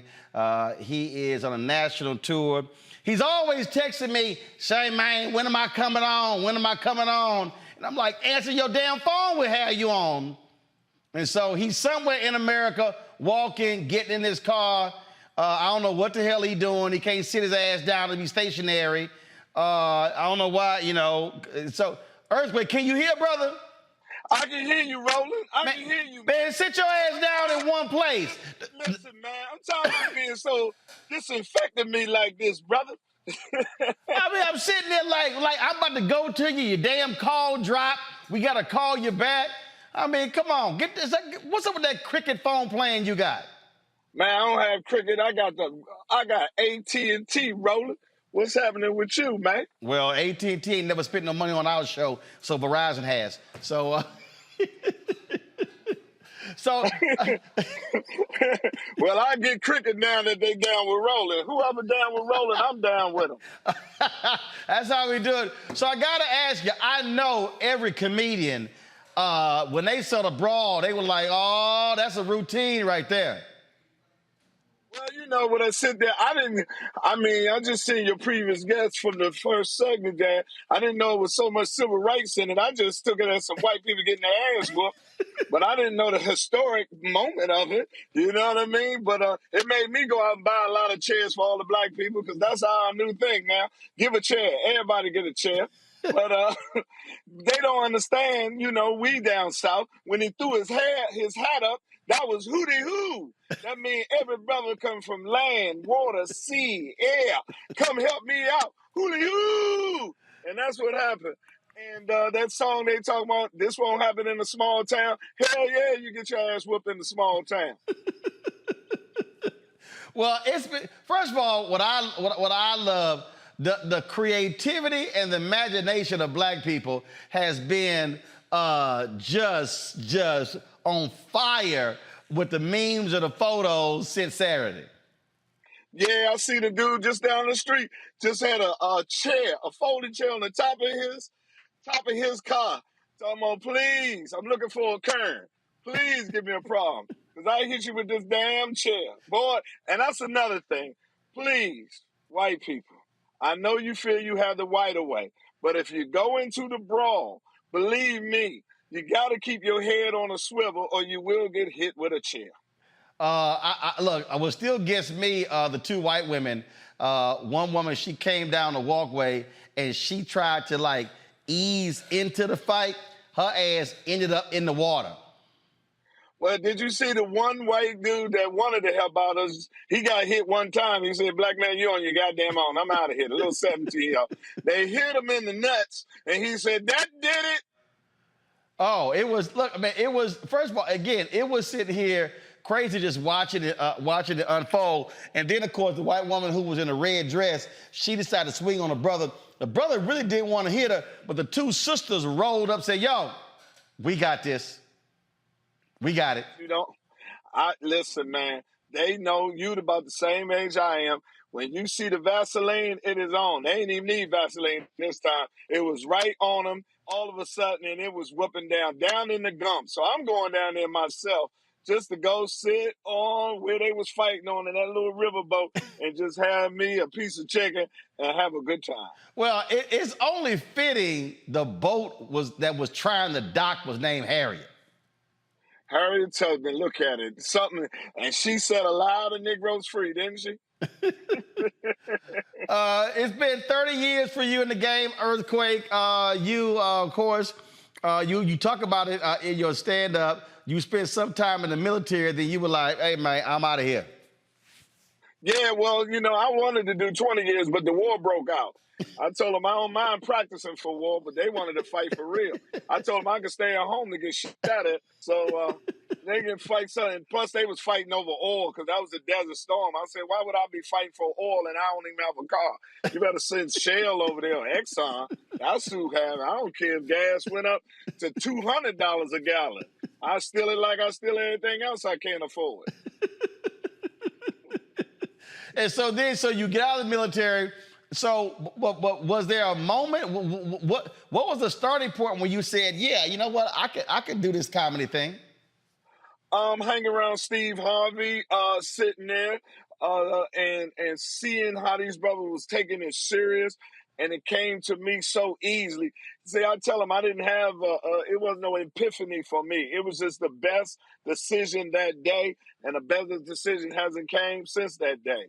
So it really wasn't no plan. I knew I couldn't go back to D.C. where I'm from, you know, because getting out the military, that just would have put me into illegal pharmaceuticals. So I didn't want to go that way. So I went to Atlanta when it was the Mecca, when Atlanta was Atlanta. So I tried it out there, and that's how I worked it out. If we talk about style, there are all kinds of different styles out here. There are different comedic styles. Some folk focus on family. Some people like to tell stories. Some talk about relationships. I would say yours is more of the aggressive type. Yeah, I mean, I do it. I'm from Southeast DC. Everything in Southeast DC is aggressive. I don't like quiet. So I have to keep talking, keep them laughing. Some comedian can ride the quiet. I can't do it. It breaks me out like a rash. So I like to be funny. I like to be quick. I'm easy to be bored, so my jokes have to be quick and have to come abundance. If I really had to metaphorically say it, I'm like Aaron Pryor in the ring, but with jokes. Just keep punching till the fight is over or till I did 12 rounds.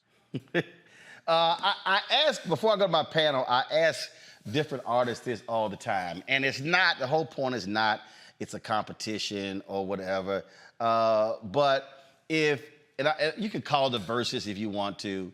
But if that was just this opportunity where you got this great crowd and they could put a mic in your hand on one side of the stage and a mic in the hand of somebody on the other side of the stage, who is that comedian that you would say brings the best out of you or brings your competitive spirit out where you be like, oh, yeah, oh, it's about to be on? Oh, it's a lot of them. Steve, because I started with him. Cat and when Bernie was alive, those type of good because they was at the highest level. I watched Jerry Seinfeld because he's so precise. Every word has something.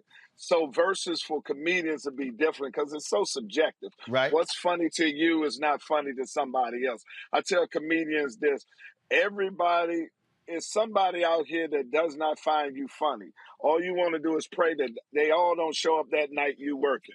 So that's how it works. You know what I mean? I would think, when I look at comedic styles, I think you and DC Curry would just be ignorant. Yes. DC is one of my best friends and one of the most underrated comedians out. Has zero, he don't care about nothing. I mean, cut, he doesn't care. Shout out to DC Curry, man. I love him to death. One of my best friends. And that would be a great versus between me, him, and Uncle Elroy. I'll ask this. I think some places, I would say, for me, when it comes to giving speeches, some places just receive you differently than other places. It's just a whole different vibe, a different energy.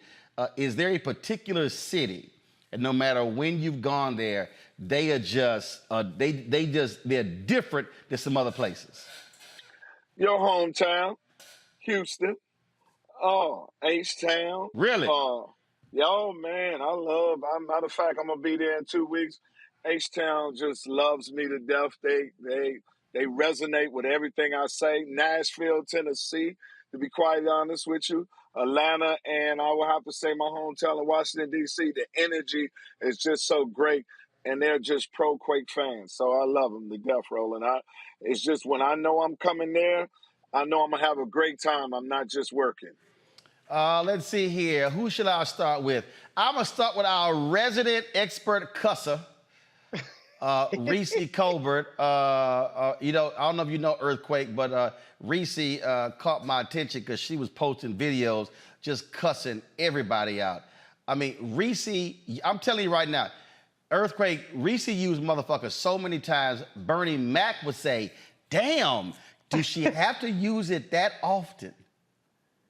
That's how much. Ain't nothing wrong with a woman that cuss. Go ahead, Reese. Use that language. Well, Earthquake, you did get on my bad side a little bit because you did come for VP Kamala Harris once, but then I was bird box. I was bird box because I was like, you know what? I like Earthquake. I ain't gonna drag Earthquake because I'm a big fan. I've been a fan of yours since Kamala. Man, hold on. What did Earthquake say? He said something anti-Kamala. He said something on your Instagram. You said something, but I let it slide. And Earthquake, you gotta understand. The guy said Reese defend Kamala Harris more than Doug. I know. I mean, for black women, Kamala Harris is right below Jesus. You can't say nothing about her. So you got to understand, Reese, they just jokes. It's never personal, and you know what I mean. But people do say she's hard to work with. That's what I said. You know what I mean? They say she's hard to work with. You understand? No, it was something worse than that. It was something worse than that. But it's all good. But I did want to ask you, because like I just said, I have been a fan of yours since the Comic View days and the jokes about the baby having an attitude, about, the roaches and all that stuff. But, now I feel like where, at least in the social media sphere, so much about comedians are being dominated by the content creators, the people that are finding ways to whittle comedy down to 15, 20-second clips. But I don't see your style as that kind of style. So how do you balance, your career and, having the talent to put together a full show with those that are gaining a lot of popularity from these quick clips and, doing this content creation on social media? Well, I to be quite honest with you, I celebrate these young brothers that's able to do 15 to 20 or 3 minutes or 5 minutes of content. But I always know if they want longevity in this profession as a comedian, you're going to need a consistent 30 to 35 to an hour to make a living off of this and to fulfill the job requirement of a comedian. You must grab that mic and make people do something that they can't make themselves do. Laugh continuously. And until they achieve that, I'm always comfortable.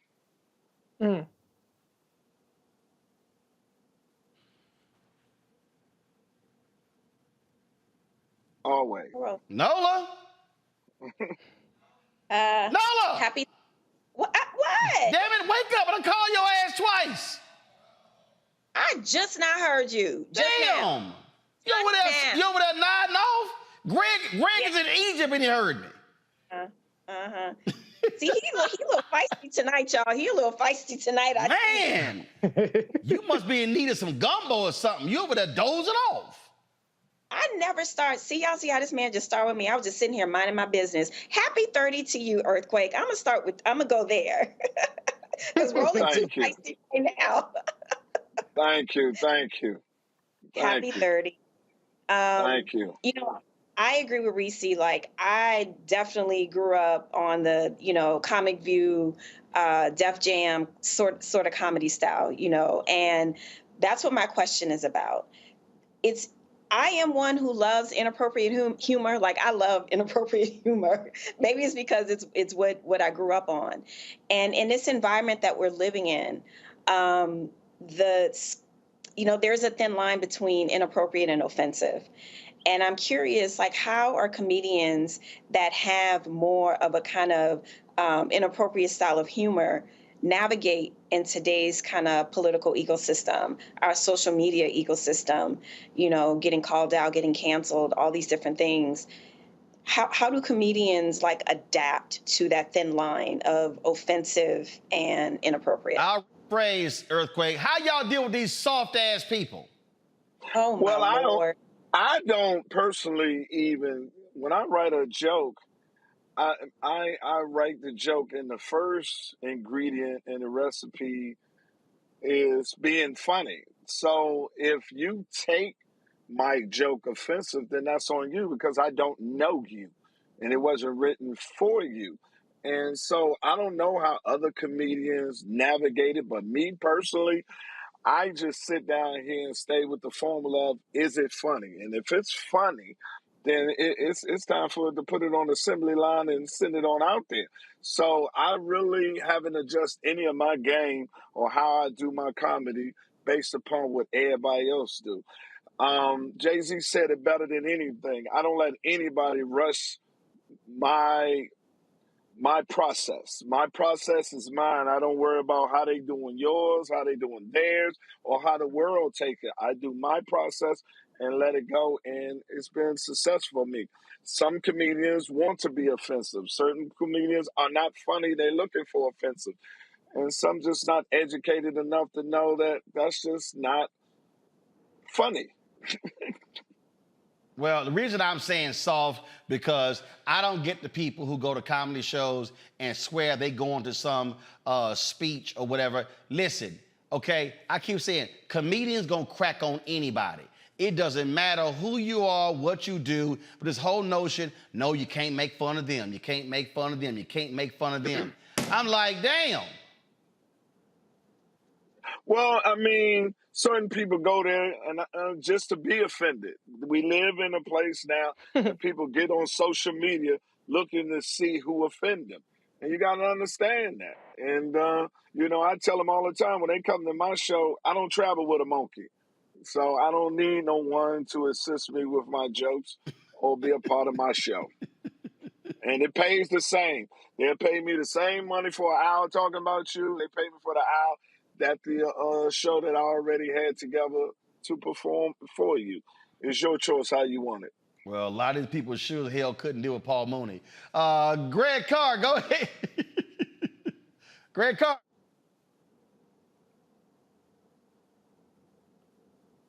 You gonna yell at him? You're now? muted. You got the Nola syndrome. Yeah, I sure do. I got caught up. My bad. I'm sitting here laughing. That's what it is. I didn't want to laugh out loud. Thank you, Roland, and thank you, Brother Earthquake. Nola, why you got your lip? Nola, why you got your lip all turned up, Nola? She like. Really, you didn't hear what I said. She like. No, I wasn't gonna yell at him the same way. That's what I was trying to know. When something's wrong with you, consistent. Keep it consistent. Greg, go ahead.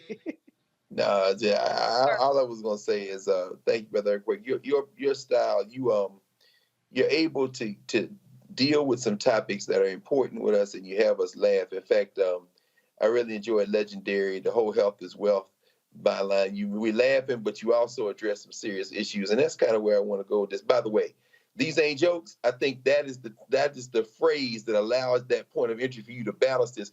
Could you say something about how important it is to manage your business? I know, man, between Uptown Comedy Corner and everything else, you've always owned. You've always controlled yourself. And so, how important is that, particularly for young comedians and other people that try to be influencers, to try to hold on to as much of yourself as you can? Because when it comes to business, these ain't jokes. You've been able to do it. Well, my mother taught me that. The reason why I had my own comedy club, because they wouldn't allow me to perform at their comedy club. So I called my mother and was crying, and she said, like I told you, when the dude you beat up for not allowing them to ride their bike I told you, you either get your own bike or don't do without a bike. And so get your own club. And she installed that in me to have my own, to be independent. And to be quite honest with you, man, the fear of depending on somebody else for my future and my standard of living is the biggest fear I have always had.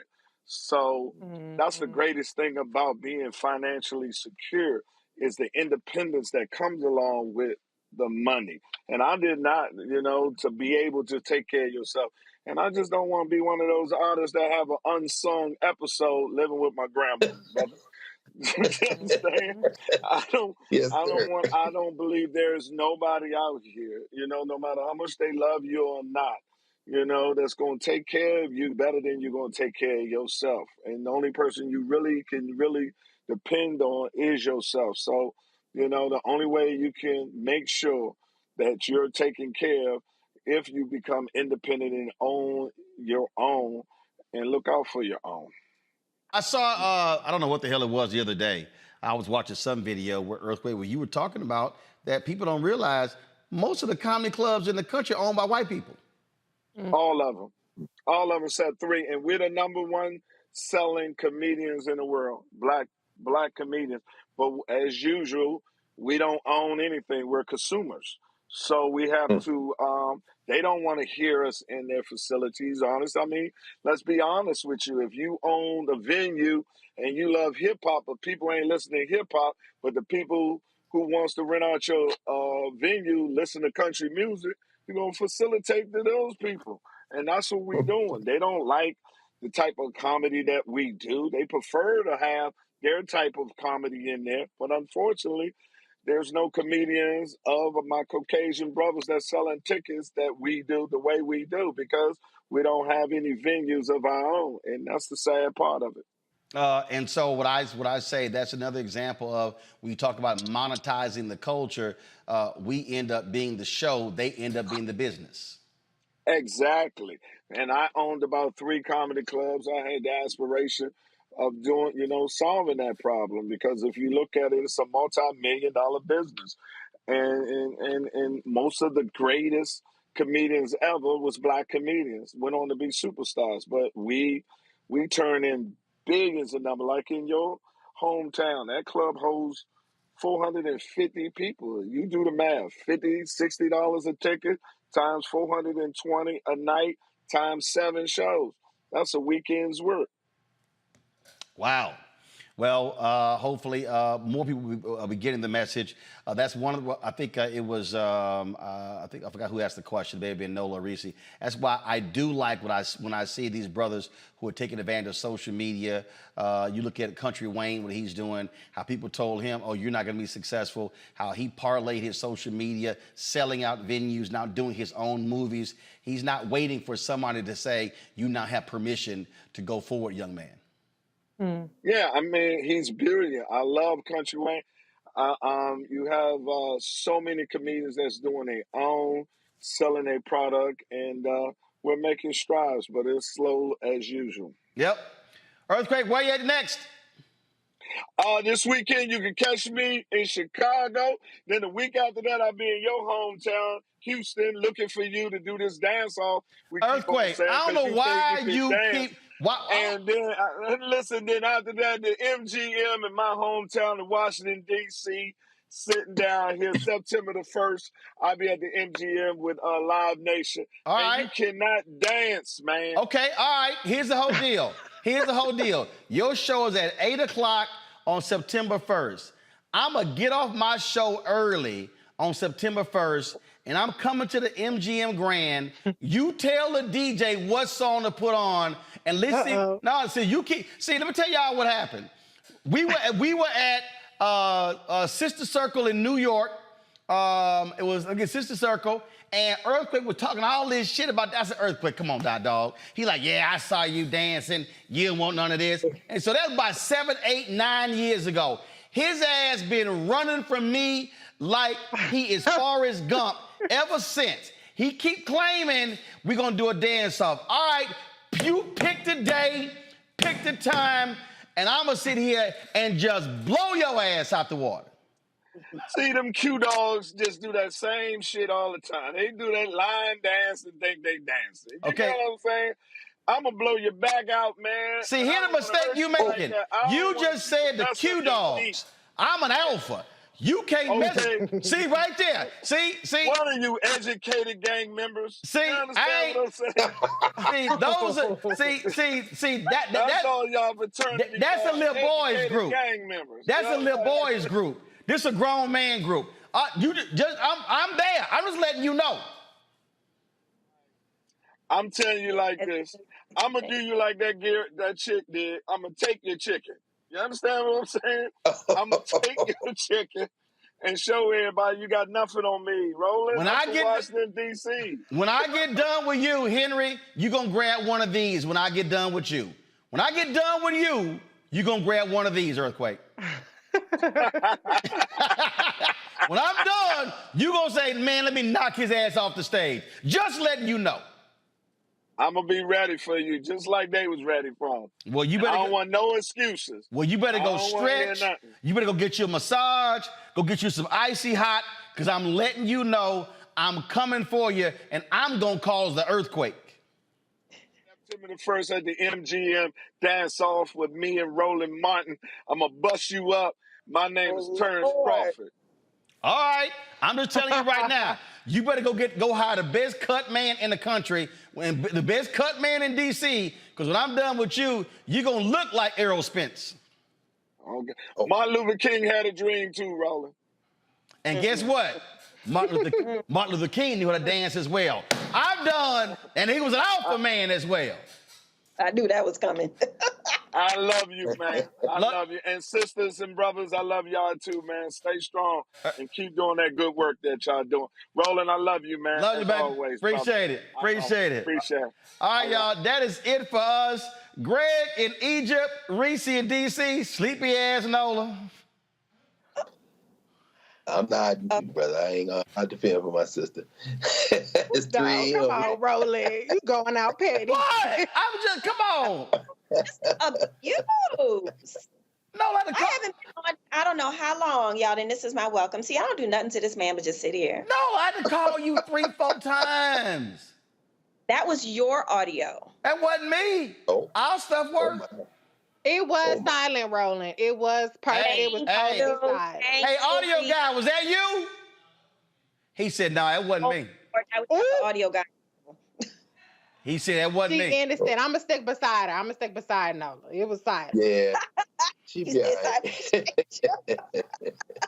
Y'all sticking up for the gumbo queen. Okay. All right.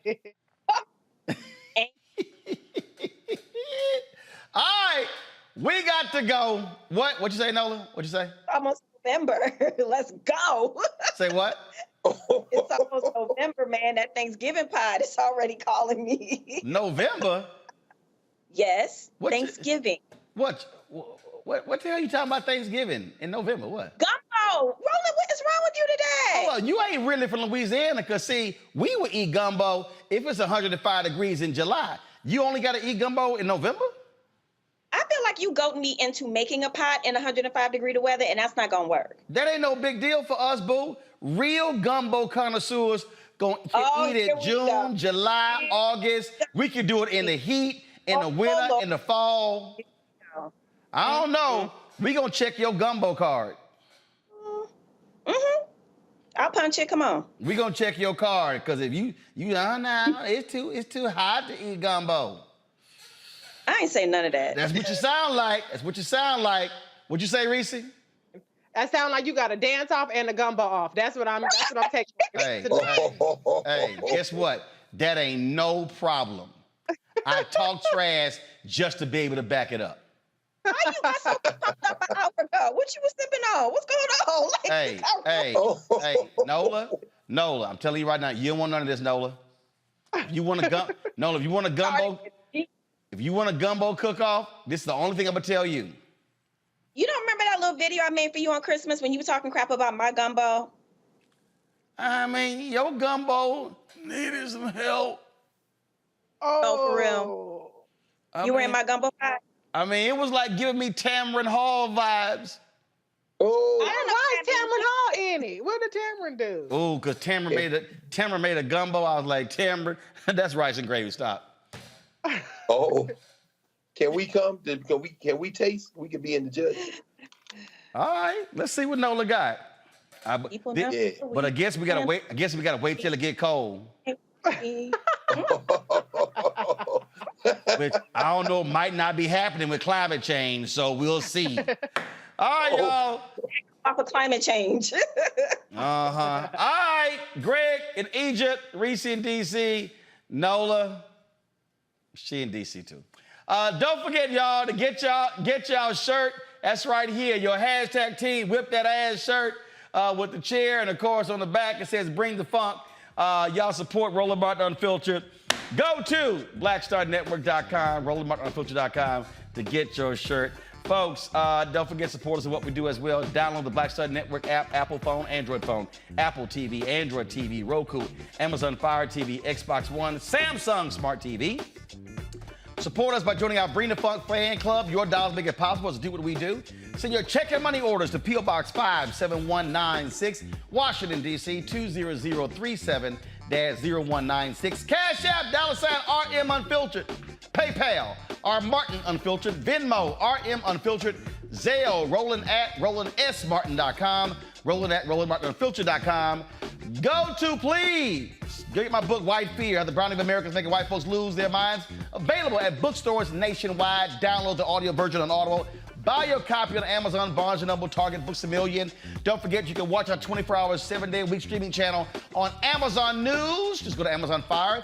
Also, tell Alexa, play news from the Black Star Network. You can also catch us now on Plex TV as well. So search for Black Star Network or go to under Live TV. Click News and Opinion. Finally, Birmingham, I am in the house tomorrow. Is it tomorrow? Yeah, tomorrow. Damn, I leave tomorrow. I got to go pack. Book signing, Harambe Room, 1815 4th Avenue North in Birmingham. Be sure to RSVP so you can get your slot because, we're going to sell books out fast. Book signing is 6 to 8. My man Roy Johnson from AL.com is going to be interviewing me. RSVP at info@RolandSMartin.com. The book is White Fear, How the Browning of America is Making White Folks Lose Their Minds. Y'all, that's it. I'm going to see y'all tomorrow right here on the Blackest Show in the land. Roland Martin Unfiltered. Black owned and proud of it. Holla! Folks, Black Star Network is here. Oh, no punches! I'm real revolutionary right now. Support this man, Black Media. He makes sure that our stories are told. Thank you for being the voice of Black America, Roland. Hey, Black, I love y'all. All momentum we have now, we have to keep this going. The video looks phenomenal. See, there's a difference between Black Star Network and Black-owned media and something like CNN. You can't be Black-owned media and be scared. It's time to be smart. Bring your eyeballs home. You dig?